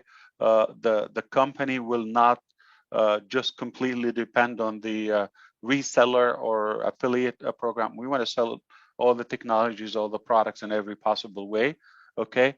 So we don't have a dependency on just one method. I've seen companies, they go over, they're either, on SEO or social media, or like not all of them, or email marketing, or safe lists, they do that, or traffic exchange. They just focus on one method, video marketing, or mainstream. It's rare that you see a company that is everywhere, okay? Even take a big company like McDonald's, all right? You might see them on every billboard and all of that, but I don't see them on YouTube, okay? For example, I don't see them doing like social marketing and that, digital appearance. It's mostly like mainstream and billboards and all of that. So it is different when we come to ONPASSIVE. We leave no unturned stone. We flip every possibility of marketing and make sure it's activated permanently, not one time, not for a short time. So that is permanent. What we have to deliver, the paid advertisement, the paid marketing, okay, that Vincent, okay, need to get this number of visitors per month, no doubt. And we deliver that over the month, okay? Oliver has to give this, or he orders more. Tony, Len, all of you do that. So it is a part of the plan. So that's another source. Now add to it if affiliates or resellers get excited and they want to also have that extra. That's an add-on. But keep in mind the many different campaigns and the compounded campaigns. It just goes in like. So we have no fear or concern that the company is not going to have enough server power, to handle the growth of our customer base or a particular product. We went too fast on something called data centers very quickly, and multiple regional, liquid cloud hosting. It's rare. It's rare you see that company invest, So I do know if you're inside of our business circle and you see all that, some would see we're overspending, okay? It might sound like that. But I always take that as a better symptom than having, you're underprepared or didn't spend enough or didn't do the due diligence like Vincent was talking. So you got to do that. Be proactive, be prepared. And when things happen, just like what happened today, we're relaxed, we're having fun with it. Remember that F word, that the F bomb that Susie McRae mentioned today or yesterday, practically now. So the fun that is now, we enjoy it. It's just like a good ritual to get with the family around the clock. And it's just about to get better, more fun, and no harm. Nobody had to pay, daily $97 or like, or monthly, or just relax. Okay, enjoy it, gain the knowledge, gain the experience, be prepared, and have that confidence and dominance when you go to the market. Everything has been checked. We've done the due diligence, the preparation in terms of marketing, in terms of budget, personnel, or the human resources. Everything has been figured out. The mechanical debugs or the security and all of that, all the glitches. We went through that. I'm saying the time we opened. So now we went through a good portion of them. And when we go, it's just like a done deal. It's like kissing marshmallows. It's so easy. It's so fun. It's just go with the flow. And nothing is more boldly, successful as bold. Okay, when you go to business at this magnitude, with such a confidence, with such preparation, and you know exactly what's going to happen, and you have checked those boxes, and nothing is threatening. Even if something like we didn't go through will occur, but it's going to be minor, the bigger picture is already in place. Everything is intact. So I'm really proud of where we are. Viral marketing is just about to take effect. When those people, have you seen in the last 4 weeks how many people have taken selfie with ONPASSIVE in the background? How many people are driving? 500,000, the number, by those giant billboards. Okay, 500,000 people mostly are professional. They're either going to a job or coming back from a job, or small business owners. They could use our products, or those who are looking for a job. They don't mind having that extra stream of income from home in the midst of the desert in UAE, and they don't have to commute. Just be under chilled AC and ice cream and enjoy the ride. Like what a good offer. So if we push like a career opportunity or income opportunity, it has its audience. Okay, and everybody there is connected to somewhere. There are 9 people who work in the UAE, which is a small country, that everybody has something called back home. Okay, and the business like ONPASSIVE, for example, we pay an annual. It's by law. We have to pay them one travel ticket to the staff person, to the employee, and to their family. So some are where? In Egypt. They have to go back home every year. Okay, we either give them an allowance for a big number, okay, the number of tickets for the family.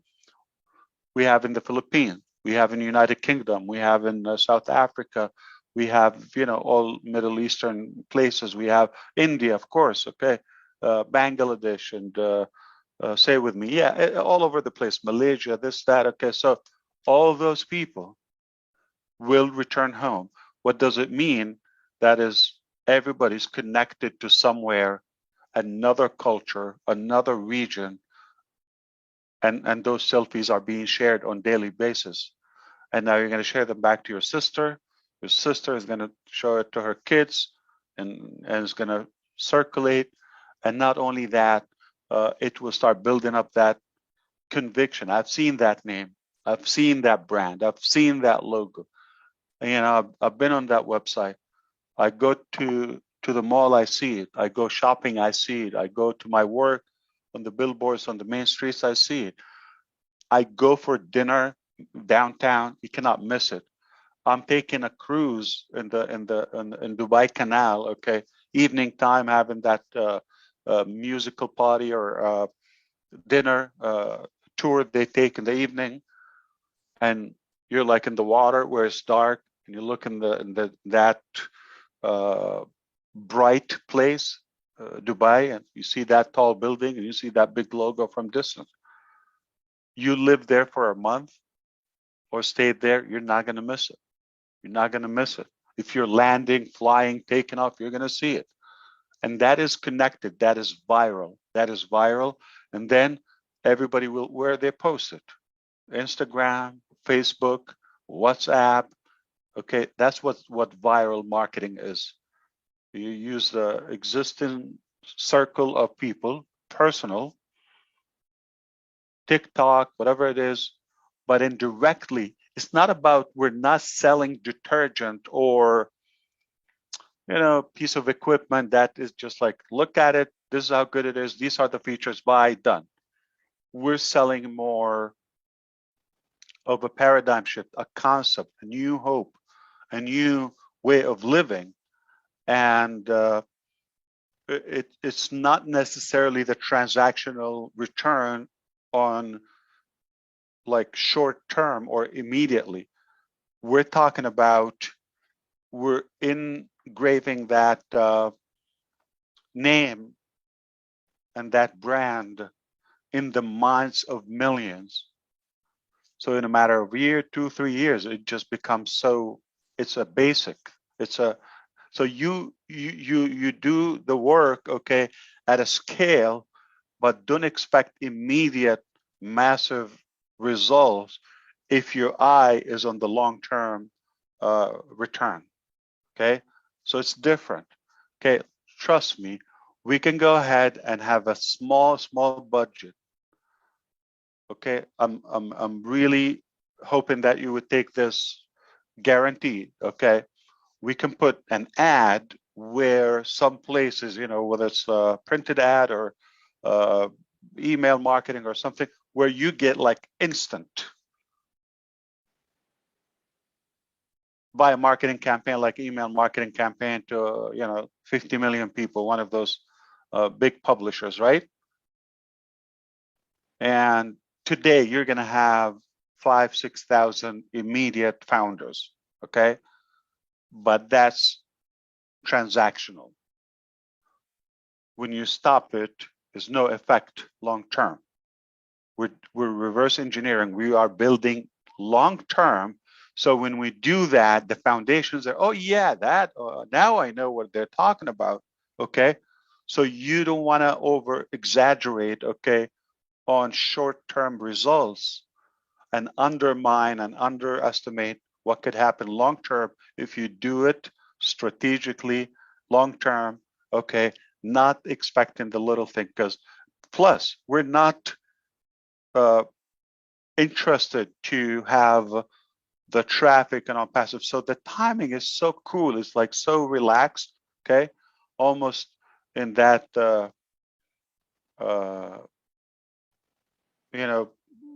what do you call that swing on the island between two palm trees? Hammock. Hammock, yeah, the hammock. Okay, because I think they call it hamaca in Spanish. Okay, it was okay. Language confusion. So the hammock. Okay, for example, you sit there, you relax, and you know what's coming. There's no more powerful feeling than that. Okay, you're so chilled, you're so relaxed because I'm not hungry to sell now to give that immediate revenue. I'm building now, perfect timing. So when you open for sales or the broader or the larger amount of products, you have marketed already. You have prepared the market for it. But now you're basically walking them through what they can do, how they can get it. We're not crying or banging on doors. Now, please become a founder. We're not interested to get a large number of founders and then have fewer. Our interest is to have customers. That's the live blood of our business and any business.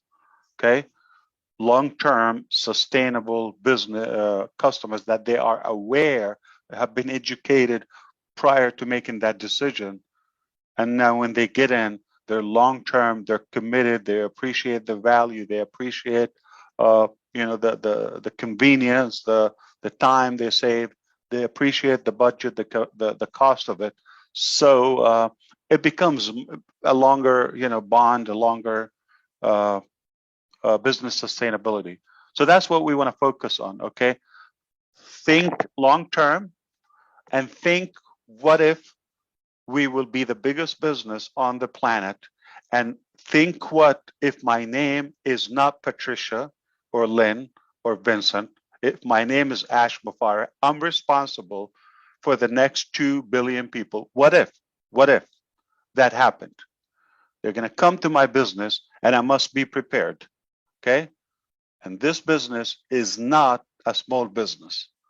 How can I make sure there's no downtime? Okay. 100% uptime. How can I make sure my security is at its best? How can I make sure the customer care, customer success is complete? Different languages. How can I make sure that I continue marketing? How can I make sure the payments, the financial flow is flawless? That's a big deal. You cannot rely on generic gateway that you are literally bigger than them or your potential is much bigger than them. You cannot rely on a small host, okay, or a small, like become an affiliate with a domain registration company. You see, those are the loopholes. That's when things get wobbly. It's like not connected organically together. You got so many moving parts, so many pieces, and each one is depending on another company, third-party solution, this, that, okay? So now you understand why we're confident the way we're playing this from every direction, okay? We're good at what we do. We're confident. We are where we want to be. We don't want to be any faster, any bigger, any different. We are perfectly where we designed to be, and nothing more successful. Like this is the ultimate success, where you are in control of your destiny.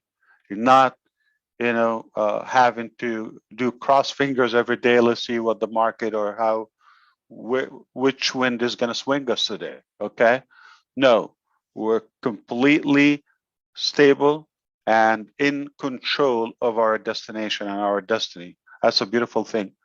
You don't want to be in a better position. This is perfect. So that's my addition for today. I would definitely want to stay with the buzz about Dubai yesterday. It was amazing to see those many people. It was amazing to see how when we did a quick tracking so far from what we have, hundreds are already registering as founders, okay, from UAE, perhaps connected to other, regional countries and abroad. And it was so impressive and refreshing today to see there is a balance in the distribution. Let me clarify that. There's a balance in the distribution. We've had some big days in the United States. We've had some big days in Canada, okay, or Northern America in general. We've had good days in Hungary, Slovakia. We've had some good era, Netherlands. We've had other, countries. We've had big days in India and slower days in India, slower days in, Northern America. So it was kind of flowing, okay, ups and downs. But as of today, when we look at the growth, it is well balanced. The distribution, you see Gabon, okay, you see the Bahamas is kicking, Papua New Guinea every day. You see there's not like today or the 30th of April, it was hard to think, what about that country? Okay. And that made me feel this is how you control your business. Okay. In fact, I had that open. I had a report just before coming here, and Bangladesh, Germany, those, I took notes of Canada, Senegal, Nigeria, Angola, Italy, amazing. Okay. France in one day, United States, of course, Oman. Okay. Obviously that is from Dubai. Okay. Sweden, Cameroon. I mean, I can go on and Ivory Coast. Okay. So many places today, like you see a balance. It's almost like literally a rotator is going around the globe. And I think that is a good symptom, a good sign of a stable business.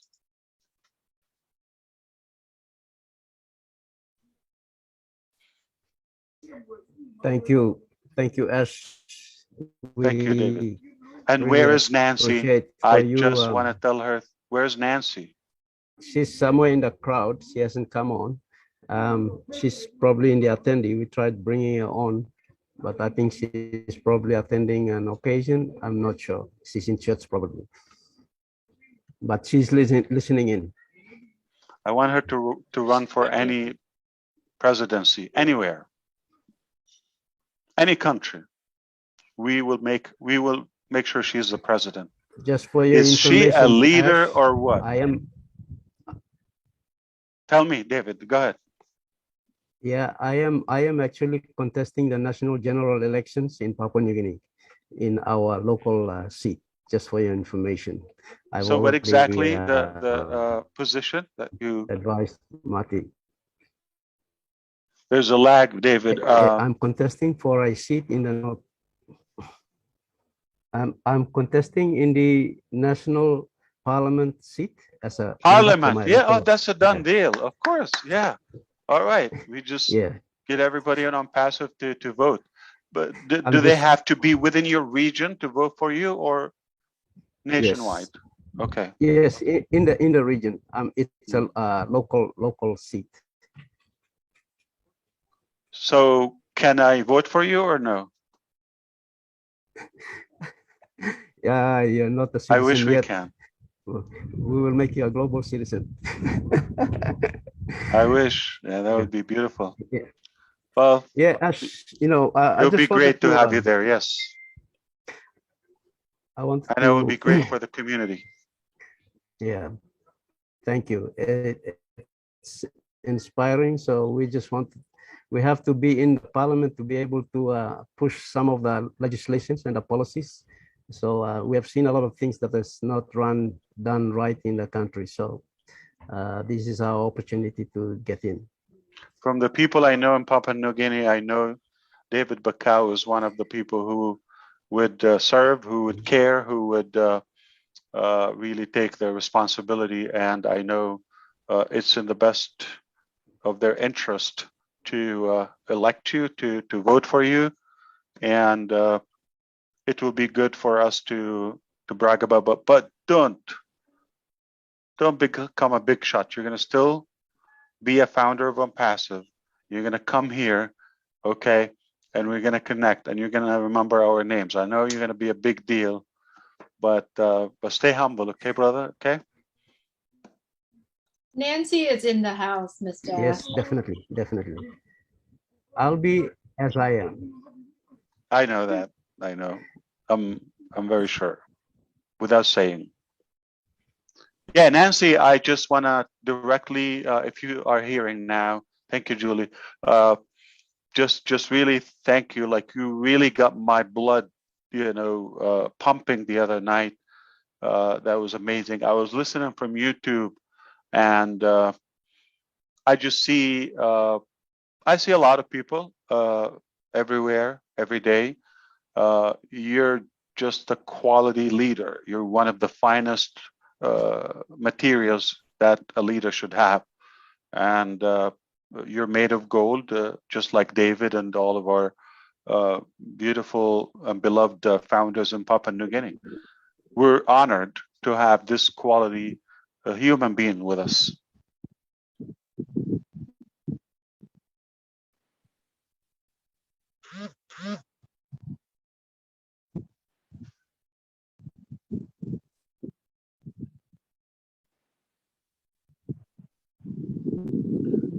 Marcianne as well, I heard you. You got me going the other night. Thank you so much, Mr. Ash. Hi, Nancy. Good afternoon from... Thank you.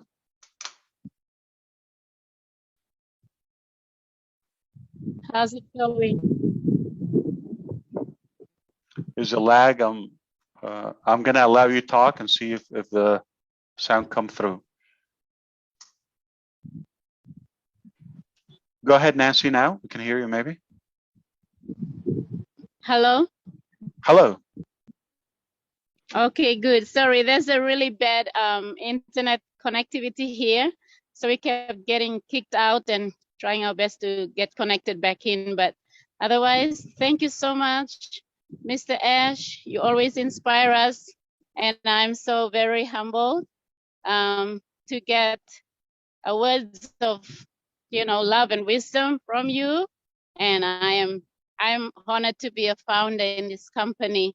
And I'd like to say that you are one of the, not one, but I think that you are the man of the season. You've been graced for this season, and you are pulling us from every part of the world, from every tribe, language, tongue, and nations together in a focal point. You're just pulling us together to a point of eruption. I see that. You're pulling us to the point of eruption where there will be an explosion that the world is about to experience, and we are literally there. You can feel the heat, you can feel the hypes, the vibes are flowing, you can feel it in your spirit. And I'm so grateful that I'm part of this bigger family. ONPASSIVE is not only a business, we are a family, and we literally feel that when we get connected to our founders, family founders around the world. We always feel connected.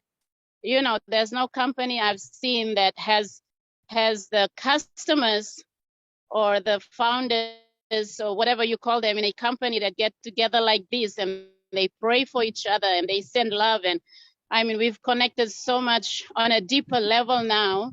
As founders, we see that we are more family than just Papua New Guinea, just an American, just a Canadian, from the Asian, from the Arab world. We're really family, despite of our backgrounds, our tribes, our culture, our religion, whatever it is. We are real family, and I find this here.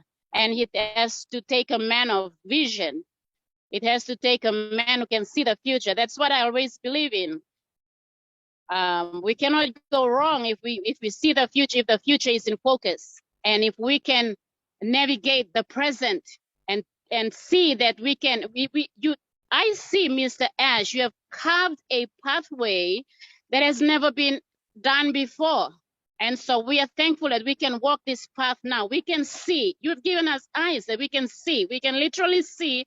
Like today, you've mentioned about, and Mr. Bakau has openly announced to us that he's running. We support this idea because we want to bring change to our nation. And if we can get it on a national scale, if we can have somebody in the government representing PNG and representing the world. Come on, PNG can be a portal for other nations to come into and impact this country, just as much as how much PNG can get back to the world and impact other nations as well. Like last week, we discussed about the OBLES. I made a comment and I said I wanted to see how OBLES can come into the country and build infrastructure that can downstream, process all our natural resources. Our country is so blessed, we're so rich, but all our natural resources are going raw product into other countries. And then they're being produced into other products and then sold back to our country. And man, it's like a big rip-off over the years. So I personally applaud Mr. Bakau. I really wanted people to get into power now and change this country. And I'm so grateful, Mr. Ash, for giving us this opportunity that we can represent our country and we can also be a blessing. I see OBLES coming in and PNG export. That's my dream. Thank you, Mr. Ash, for your time and for being in PNG tonight. We love you. We appreciate you. Thank you so much. Always good to hear. Always good to hear, Nancy. Thank you so much. Absolutely, yes. I agree with you about like how we are true family. Like I wouldn't imagine ONPASSIVE without any one of you. Look at the names, look at the faces. It's a part, basic part of this massive movement. there's no ONPASSIVE without any single one of you. Okay? Yeah, there are a few people we can give away. We can exchange them for nothing, just God's blessing and subtraction. But the majority, like especially those who are here, look at the names. I mean, it wouldn't be the same. I don't know if it would be possible without any single one. We make it exactly. I wouldn't wish for a different quality or a different type of foundership. This is exactly what makes us the quality of our leaders, from Nancy, David, and the rest of us coming together with such a good heart. And I love that we all transitioned. You know, we have a natural gradual transformation collectively. Yeah, we came from different backgrounds, all that. It took us a while to settle and have that clarity and that connectivity all on the same mission, the same direction. And we're just like becoming to understand, like we're seeing the big picture. We're focused on long-term and big picture versus in the beginning, we wanted things to happen quicker, faster, short-term, because we didn't see the different aspects of the business. We are definitely one of a kind in this space, and we are indeed setting records at the moment. Just the 4 weeks of marketing in Dubai, in one city, is already a record. Can you do that with more marketing activities are happening and will be added in the coming weeks and months for a longer time? I mean, if there's such a thing in the World, Guinness Record book, if there's such a thing about marketing, we should dominate that. Yep. Like, when it comes to cost, when it comes to the broadness of it, the uniqueness, the new ways of doing that, trust me, the next two main events, I'm not talking about the regular events, more phases that we're talking about, the 28th of May, first half of June, all those new forms of marketing, again, they will make you say, huh? What is that? That's like different ways of marketing. I have to tell you something, okay? Even my wife today told me, you're a marketing genius. I couldn't believe it. I hear it every day, but for me to impress her, she knows marketing a little bit, okay? And she just said, look at that. Look at that. You see people, they're taking pictures. She said, oh my God, look at the timing. You could have done it yesterday. Why did you choose today? It's amazing because, we get the behind the scene reaction, okay, more in depth. So we see how it's perfectly working as planned. So, and again, she's very proud of every speaker. She was impressed again, and she just loved every speaker today. It was really, like I said before, reassuring. When you see the quality of our leaders, is nothing we should worry about, nothing, because everything falls and rises upon the leaders and leadership, everything. All right. That's why Papua New Guinea will be better with people in control, in charge, like David or Nancy.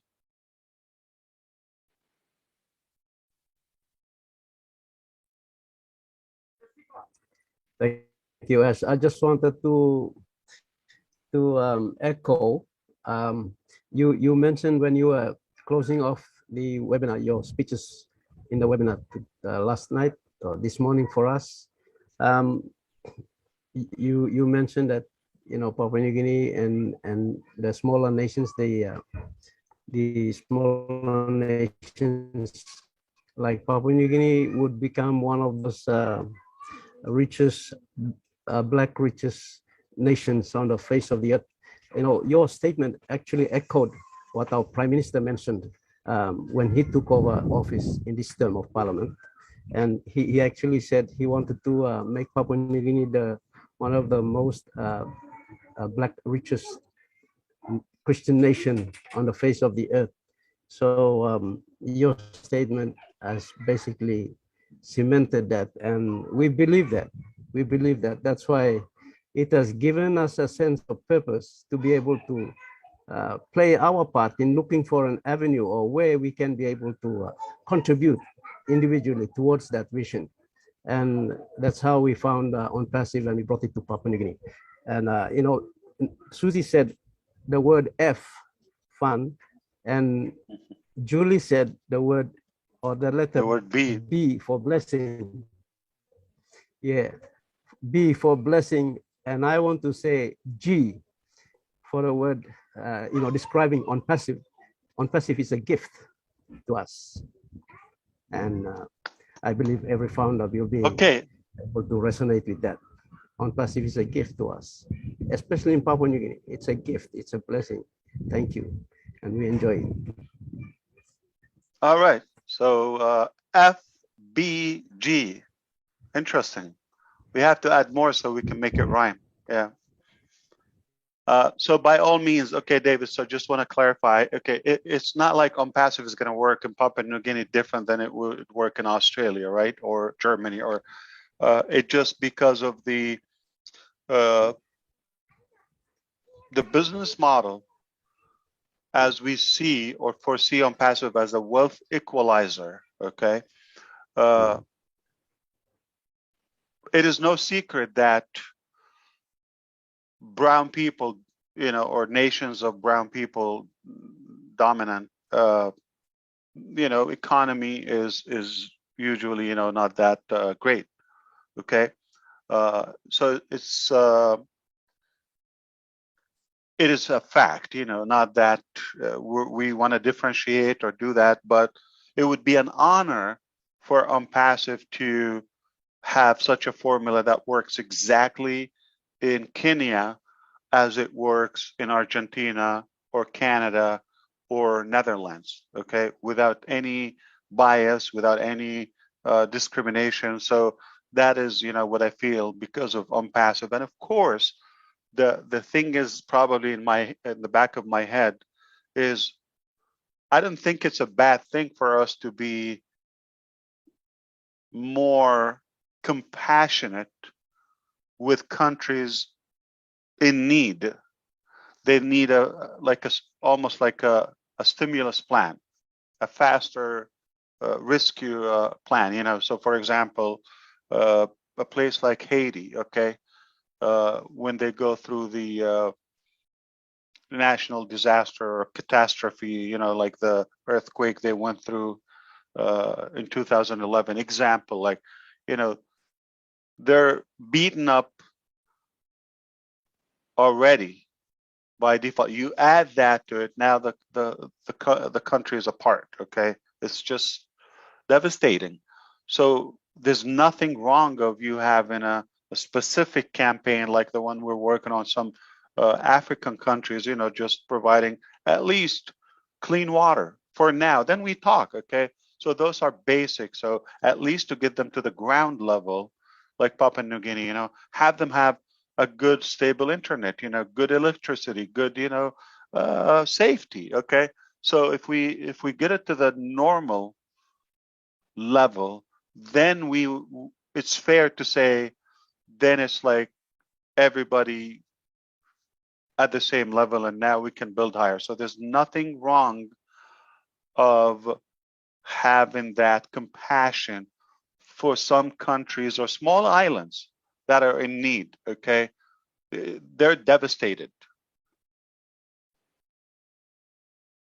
Really.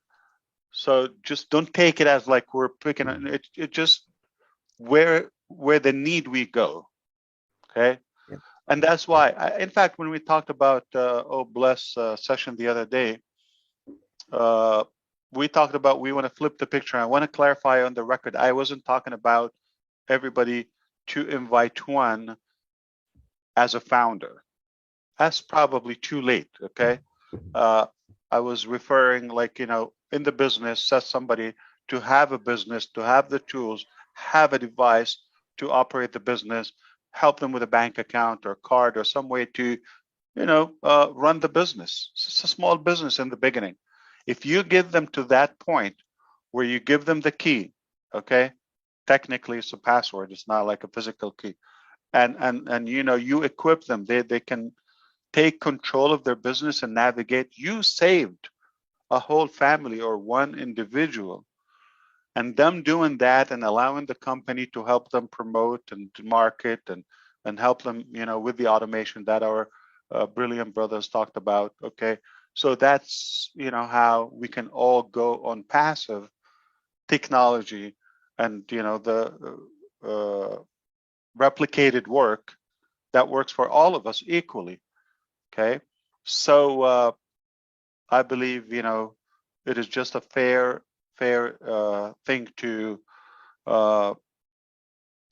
be more compassionate with the little guy, with those who are in need, that like struggling with the daily basis. Like I would definitely feel it's Gianna's here, I believe. She's with us. I'm hopeful that she doesn't mind, just like, so for example, herself or, engineer Mike, I think, who helped him with the accounts, I believe, invited him with, I'm talking about Mark. We talked about the other day, the gentleman in Philadelphia. Right. So is it fair to expect that engineer Mike is okay? Let's pull Mark, have him situated first, then we go to everybody. Like, we're not going to go to engineer Mike and GN and, no, we're going to do it together. But at least those who really need to be pulled up quickly, there's no problem in, giving them a priority if we can through OBLESS. That's what I'm saying. But again, not as founders. I'm talking about, this is not for what just happened. I'm talking about moving forward. It's okay to give an honest hand to those who are in severe need for that help instantly, and then everybody else.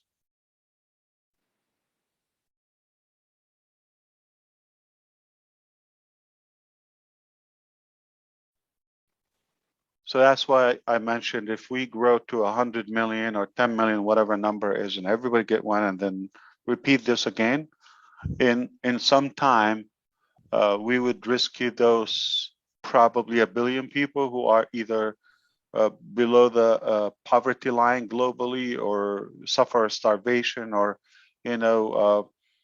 unhealthy nutrition in water, or lack of education or safety, and all those just basic living needs.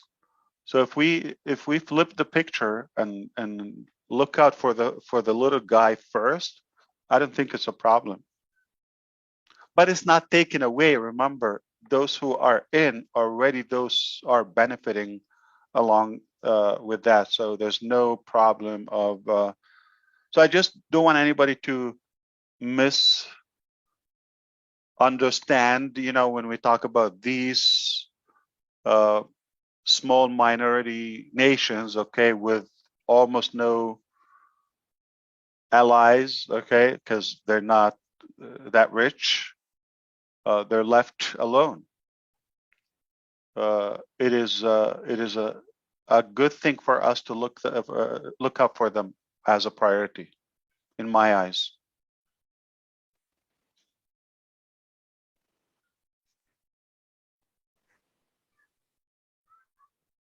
Thank So you, Ash. France will take the help from ONPASSIVE, but I don't think it is as severe as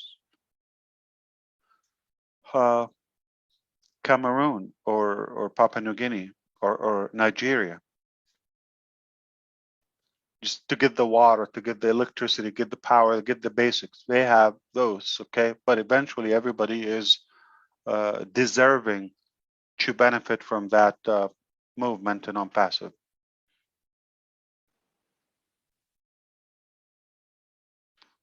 if something is obvious about the ONPASSIVE character, is unity and equality and just like one race. It's very obvious. It doesn't take a genius. So I don't think we need to get to clarify every time. What we say is just, due to the facts and statistics and reality.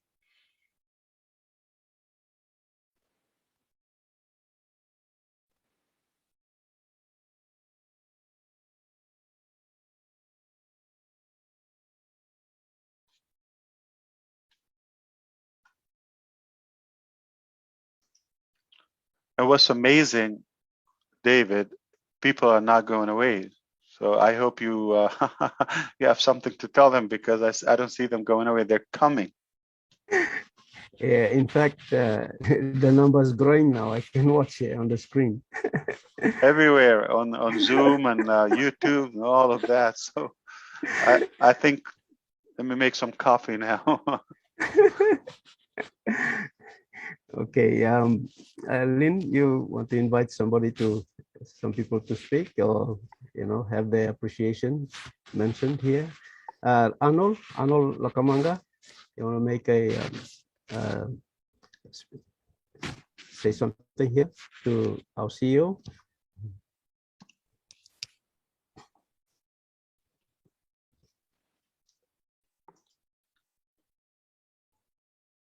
Speak now.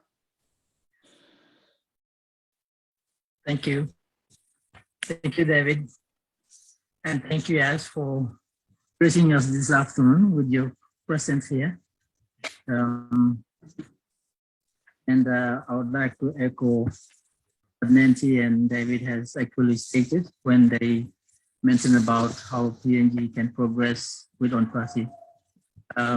We all know that the oblast of ONPASSIVE is a gift to us, and each one of us would become like a government to our people in the rural places. Right now, we kind of don't see the presence of the government in the rural areas, and PNG founders are almost everywhere in the country, and each one of us would be mini governments to our people. And we believe that ONPASSIVE will back us up to provide the services, and we will become the government, and we would not even require the natural government as it is now. I think that is where we are heading to in Papua New Guinea. We become the government, we provide the services, and the people will not harass the government. And in doing that, we will probably make the parliamentarians see that they're not actually significant to our lives. Right now, most of our leaders see as if they are gods and we adore them and they can do whatever they want to. And we kind of stand back and can't do very much. But when we are, free, we can do whatever we want, and we don't need the services, and we don't give them that honor that they deserve. Sorry, I sound more like a politician, but I'm not. But it's a frustration that I have. I'm maybe coming out and saying it. But in a general sense, I believe that we will be governments. The ONPASSIVE members in Papua New Guinea will be governments, and we will help our people. But thank you for coming in and sharing your thoughts with us, your wisdom. Every time we listen to you, we learn something new, and it changes us. In fact, most of us have greatly changed in our attitude. Now, most of us, when we first joined ONPASSIVE, we joined for the money, but that has actually disappeared from ourselves. We now think of OBLESS as the objective more than the money that we thought we are coming into. So, money's still there, right, Arnold? It's not like we eliminated that. It is there, but it's not the only priority. There are more values that we are enabling in people that have been forgotten for a while. and we're just making it, the way it should be. Like, we could do business and profit, ethical, clean money, right? But with providing a real value, not just a money game. So don't forget that, with practicing a set of work ethics, okay? Not just having that supremacy in a way.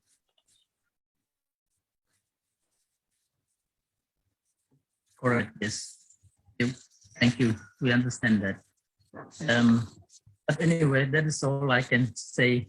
Thank you, David, for giving me this opportunity. Thank you. Absolutely. Thank you, Arnold. Thank you for that. I think if there is no one else to speak, I think we mustn't hold up people who are trying to sleep. And also, Ash, we just want to thank you for your India time. just woke up, like literally, it's like midday there, so we can find a few friends. Oh boy. Okay, we have Tony Monk. You have your hand up. You can unmute and speak. Oh, thank you very much, David. Yeah, I'm losing my voice. I've been talking all day. I just wanted to thank Ash for being here. Ash, you made our night. It's amazing. Every time you come on, you inspire us. It's just, it's late for a lot of us, but we stay up as long as we can. We love to listen to you. Like we can listen to you for 24 hours. You're just absolutely amazing. We love you. Thank you so much for being here, Ash. Great to have you. Thank you, Tony. Yes, absolutely. All right. And I'm glad you're here. When we talk about marketing, you understand the meticulous way of doing marketing. It's a well-organized strategy that we have. It is, yeah. I'm used to the old type of marketing back in the 90s and the early 2000s, and it's changed. And as you know, marketing changes very, very frequently. Something that was completely new a month ago is completely outdated a month later. The internet, the marketing part of the internet marketing part of it is always changing very frequently, and what you're doing with the marketing part of it is absolutely genius, Ash. It's genius, and like you said, it's creating that ripple effect that you're talking about, right? But think about this, Tony. What doesn't change? It will always be the same. The different equations of marketing. Number one is you want to connect a few parts, okay, of the process. Talking about the company, the marketing, okay, the market itself, the product. Got to have a good understanding of the nature of the product, the targeted customer, the consumer of the product, okay, the timing, all of that. So there are some of static specific variables. The rules are the same. They don't change. The methods may change, okay? If you have a good understanding of the customer needs, and if you have a good understanding of the value or the effect of your products in the consumer's life or business, and you do have a good observation, a good understanding to the market in general, and what's available and where we're headed, you have to have that, light beam ahead of the curve. You have to see, as a leader, you have to see ahead where we're going. But if you are able to connect all of those and you have a good understanding, you cannot do it wrong. Okay. The method, the style can change. It's okay. There's not a. Go ahead. But Ash, what intrigues me more than anything, I thought to myself, okay, when we go into hard launch, we're going to be branded as individuals. And I thought to myself, well, how's that going to happen? And I was thinking about it today, and I thought, you know what? It's already happening. It's already happening. Us being on these platforms, people are going to recognize who we are. We are being branded along with the company, along with ONPASSIVE. which is When we absolutely go talk to phenomenal. countries, when we Yeah. go talk to new companies and countries, okay, again, not just in Dubai, not in India, okay, and other places, those and others. Now we are recognized as a global large company. Not like, who are you, okay? So that's a big deal. We're still setting up the business. We're not done. It's mind-boggling. I can imagine in 2 years from now. Well, you know, how did you come up with all of this, though? I mean, you're such a genius. I just sometimes I shake I my really head. don't want to, like, you know, make it so much about me. Listen, I mean, only an idiot would spoil this, okay? You have to, you just, if you work from the heart, okay, Yeah, and have a good that's understanding what people need. So, I mean, it's probably more what we have, and sadly, it's not like, you know, it's not a good compliment to us, other than just realizing the ugly fact about our reality, how just being normal and truthful and compassionate and, you know, caring for people, or just being honest, is being disruptive. It's not like a compliment to us. It's just an ugly realization for the reality today. So that's a key. People are educated. People do not take people as ignorant, as disrespect them in any way. That's a key, is how you treat people, okay? And how you treat one is how you treat everyone. No secret. If you don't have a good, genuine passion from the heart, okay, and you're just after sales and you want to make it up like I care, okay, just to get the sale, okay, no matter how artist you are, how talented you are, it will last a month, 2 months, 5 months, half a year, I don't know, okay?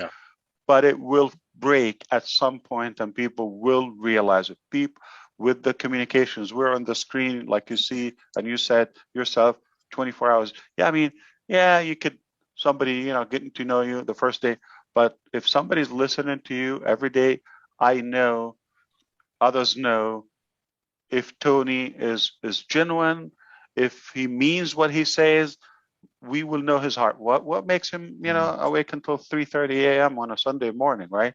If he doesn't care. So time will tell, okay? It's a true statement, okay? So people will tell, they have the knowledge, you know, the methods that we have. We're in the conference. It's not like a letter by mail every 2 months or something. It is really almost like face-to-face, virtual, constant, the physical meetings, the live events, this, that, the different languages, any way we interact, it just, you cannot go far if you're not real. So us being real, and that is the determining factor in our uniqueness, it's a sad thing. It's not a beautiful thing. It's a sad thing to realize, like, wow, so nothing else is real, like, or everything is just like they're after profit or sales or popularity. I think that's just what it is. People know if you're real or not.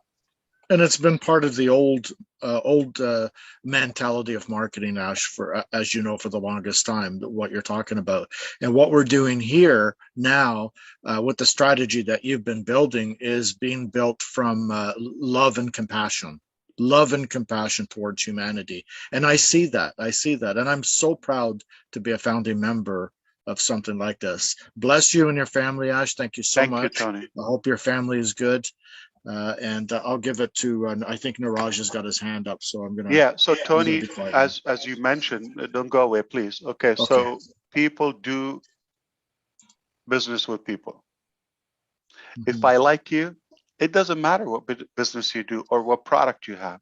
I believe in you, I trust you. So we cut that, okay? We cut that selling process.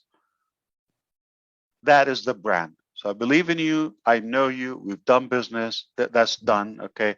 So if we have that journey together, you know, at this scale of, you know, that large family above 1 million humans, I think, you know, we cut that validation process. We don't have to check.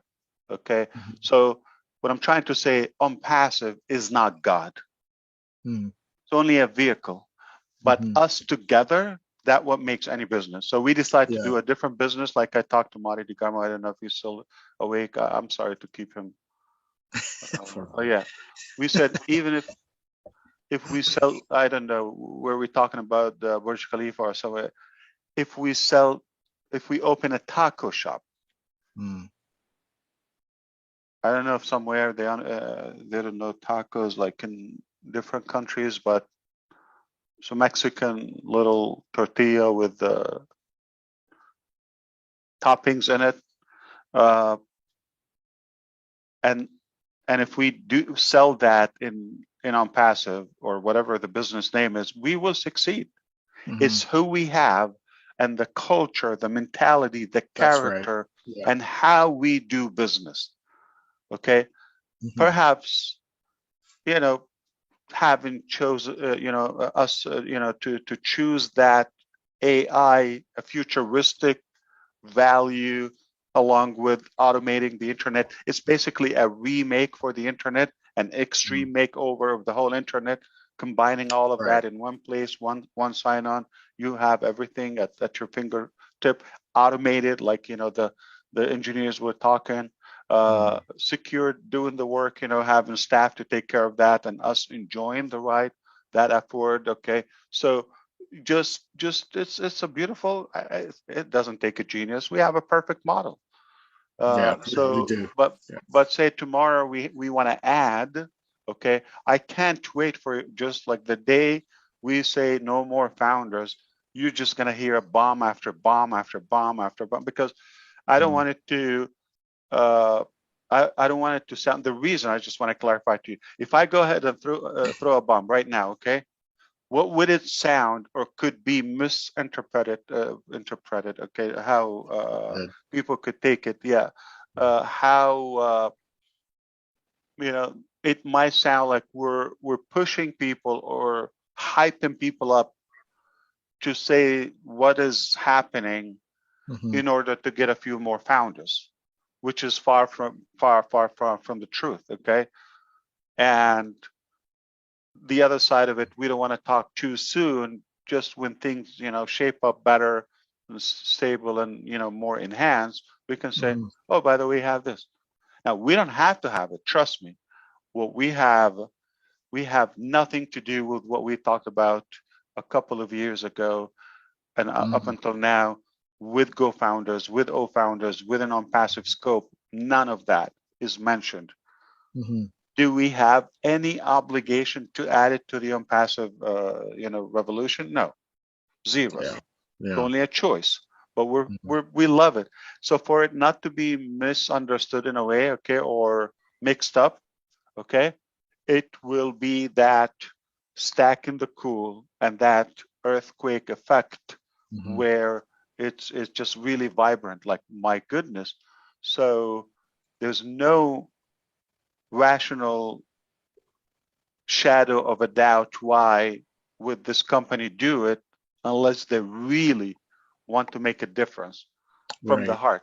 Okay, you will see. I mean, the first announcement is going to tell, wow, he doesn't have to have this in ONPASSIVE. Could have done that for myself, for my family, okay, or for a million reasons, okay. If I was after the money, if I was after that, it would be just normal to understand it for anybody with just the basics of. It doesn't have to be all connected brain. It just, if it has a couple of wires to touch and work. So I'm just excited about those days when we remove that. Hey, listen, we're not after your money. In fact, I don't want anybody to register. I'm just going to show you what we have, and that is a good direct evidence of how much we care, not how much we want to make, or or hype up people or excite them or mislead them so they can register, make money. That is the norm. Okay, we're not like that. So we chose not to show what we have because of that reason. And we want things to be in hand. But do we have any plan until now to build a different dimension away from ONPASSIVE? No. Yeah. Okay. It's truly amazing. Yeah, it's truly amazing, Ash. I always I'm believe gonna we can succeed more together and we can win together better. absolutely. Yeah, I'm going to change the subject and say I want to pick on Marty for a minute. Did you see him today with that beautiful red shirt and that large tie that he had on? Oh my God, that was amazing, wasn't it? My man. I told you, whatever fashion line he opens, I'm #1 customer. Yeah, me too. I am not kidding. I am not kidding. Listen, He looked fantastic. I don't know. Absolutely Maybe it's his heart. It's just something about his Yeah. fashion. No matter what you do, it is really, beautiful. So It is. Thank you so much, Ash. Thank you. indeed.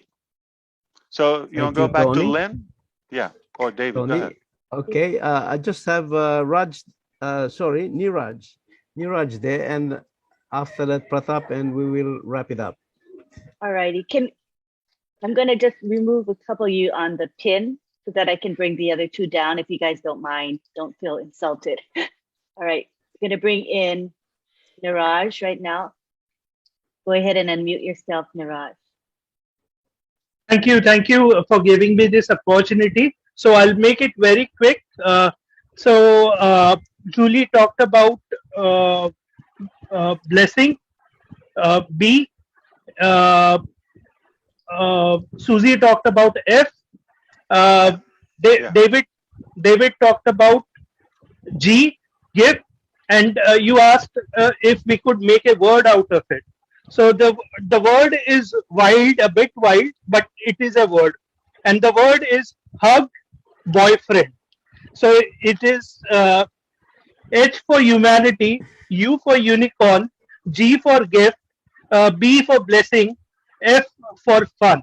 So hug, boyfriend. And also, if this does not, I know this is not exciting to you, but the second word is exciting, which is Dubai, which is D for dashing, U for unicorn, B for blessing, and AI for artificial intelligence. Okay, say it again. D for Dashing. Okay. U for unicorn. Okay. B for blessing. Okay. AI for artificial intelligence. Okay. Not India. No, you have to see the bigger picture. You have to see the bigger picture. That's beautiful. Today is Labor Day, by the way, internationally, not in Northern America, I believe. So happy Labor Day if you are in a country that is, it's a main holiday. It's Sunday anyway. Thank you, Niraj. Pratap, go ahead with that. Hello, good evening, sir. This is Pratap from India. Hi, Pratap. Actually, this is the first time I'm talking with you. And actually, I want to say one thing. Actually, I don't have any experience. I have previous knowledge also about online marketing and online business. This is the first business I joined in. This is the first business I joined in Unpassive.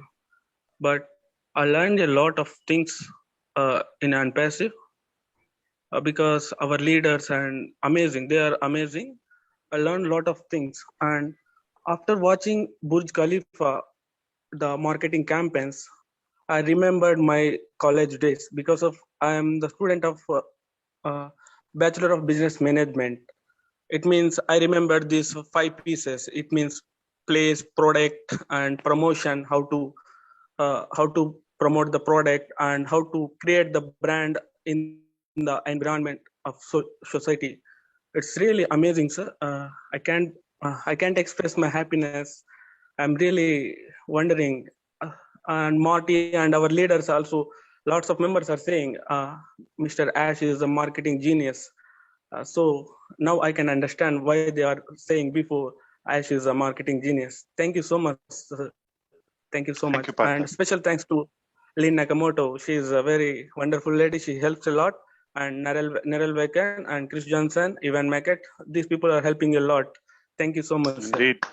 And I connected to Unpassive the words the words actually I connected to unpassive is uplifting the humanity and changing someone's life in a good way. Of course. It's really fantastic, sir. I cannot express my happiness, and I'm really excited to see what's coming in the future. And I'm really looking forward to Indian marketing campaigns. Thank you so much, sir. Well, it's already on. Yeah, thank you. Pleasure to have you always. Thank you. Thank you, sir. Thank you for that. He was so excited that he gets to talk to you, Mr. Ash. He was ecstatic. So Lynn, I'm not going away, okay? I'm just going to grab a drink, so I'll be listening with this wireless head, so stay with me, okay? You can bring up the next speaker. Bring down Tina, sure. Hi, Tina. Hey, hang on, can you hear me? Yes, Ash Mufara will be right back. He'll be back in a jiffy. Tina, unmute your mic, Tina. She was unmuted. All right. There you go. You're unmuted now. There. Yay, yay. CEO Ash Mufara, remember I told you that you're my hero, and you asked me, what have I done? This is what you have done. You have blessed all of us here and the close to 1.3 million people around the world with the gifts of blessing. And as I said, ONPASSIVE is a gift of blessing. And I just wanted to say, I just caught on. I've just got another gift accepted by a Ugandan foundation owner, the God's Plan Orphanage. Mr. Nordin Damba has just accepted it, and the payment has gone through when he's now the founder. I love you. I love ONPASSIVE. And I love everyone here, especially Captain Chris Angel. And Niraj, I'm gonna hug my best friend Lynn. HUGBF. Thank you so much. Love you all. Stay right there in case he didn't hear, because he had to walk away. I'm not sure if he heard what you said. I'm listening. I heard everything. Okay, good, great. I'm too emotional at the moment. I mean, 3/4 of my little team in Singapore, my personal team that is, are gifts from me, and that's what you have done for me. I am blessed with a full-time work with salary, and ONPASSIVE has given me these gifts for blessing others, and that's what I'm doing with ONPASSIVE. That's what I'm doing, and that's all I'm doing for now. As I mentioned, people just gravitate to me, and they are, and it's such a beautiful heart. They are all founders and CEOs of foundation, and I'm so glad that I can bless them. They are all successful from now on. They don't have to think of money. They don't have to do crowdfunding anymore. They just have to use the tools like academy to teach the children. The children will have a platform to complete their studies. And that's huge for me as well, because that is what they need. And I'm just blown over. Thank you so much. Thank you, Ash. Eid Mubarak to all of our Muslim founders here. I'm still fasting until tomorrow. Where we are, it will be on Tuesday, the 3rd of May. So I'm blessed in this Ramadan. I'm so blessed. Thank you so much, Ash. Oh, you mean Monday? You. Monday is Eid. Tuesday on the 3rd of May is our Eid. Wow. Yes. Yeah. So I've still got Monday. Is our last fasting day. Alhamdulillah. Great. That's all I can say. Happy Eid and a blessing for you and the family. Thank all right, you. we're getting started here, and people are gathering around this beautiful topic on passive. I'm sorry, Chris. Do you have coffee in Michigan? Yeah, I've been drinking coffee all day. No, you go right ahead, Ash. I'm talking. Marty's yelling at me, so. No, you should go to bed. Yeah, just but if any speaker was in queue, we will do that. I really appreciate their time and hanging around, but we don't want to hold them for too long. I have some liquid to take care of. So we do appreciate you, Mr. Ash, for being here, for literally blowing up our mind with your genius and your brilliant marketing. Julie, you could help me. Okay, this is a Californian thing. So what do? This is guava kombucha. Or pineapple. I'm gonna try to go for less caffeine. I go for kombucha all the time. Pineapple. The guava. This is a harmless. I think this is from Thailand. This is organic coconut water. Oh, that beats kombucha. Okay. So coconut water is very good for you now. So yes, it does your body good. My this one is about to good. fall asleep. Yeah, I just want to stay away from caffeine at the moment. So I think coconut. I have natural caffeine. We will bottle some coconut for you from PNG. Oh my goodness, that would be amazing. Yeah. No bottle, just from the coconut itself. Yes. Yes. That's how we do it. You Really also grow amazing. pineapple in Papua New Guinea? Oh yes, we grow everything here. Avocado, pineapple, and everything. We have the highlands, which is passion the fruit too, right? Passion fruit, yes. We grow grapes and we grow apples. Jackfruit. Those are the exotic yes. things. Amazing, yeah. Yes, we grow them here. Chris, have you tried jackfruit? Yes, I have. It's crazy Jackfruit good. is nice. It's crazy good. Very good. I had one last week, like the whole Did fresh? Yes. Crazy good. Delicious. Wait, Ranch 99? They have it. You have that in. No, actually, there's a store here called Super King, and it's literally like it goes for like 39 cents a pound or 69 cents a pound. That's not bad. Wow. Yeah. Beautiful. Kombucha, for those who don't know, it's a fermented tea. It's very it's healthy. with billions of probiotics. It's really good for you. Very healthy. We have Flatbush Exotics. Your hand is up. You want to unmute and put your video on so we can see you?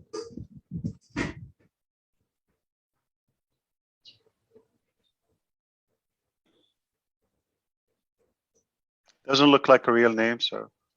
Flatbush Exotics. Are you hearing me? Yes. What's your real name? What's your name? How you doing, Mr. Ash? My name is Kino. Flatbush Exotics is just my brand. I sell exotic fruits like jackfruit, soursop, all the things that you like, fresh coconuts. Beautiful. Where right do you here live? in New York City.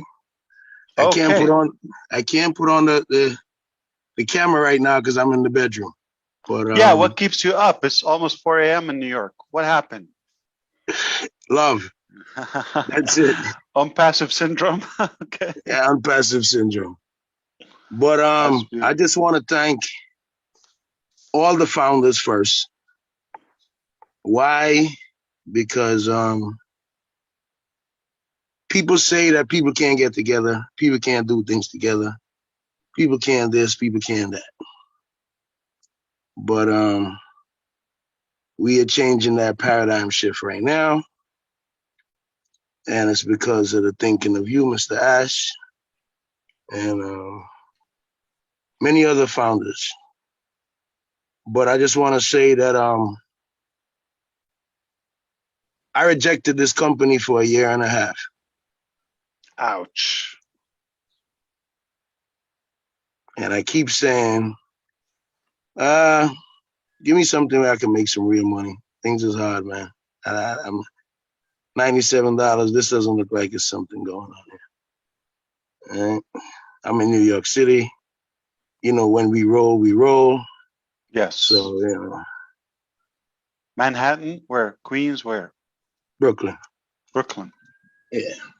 Yeah, man. But what intrigued me was the person said to me, I know you do a lot of research. Do me a favor. Go do some research on this company. And I did that. And I came back with the $100 in my hand.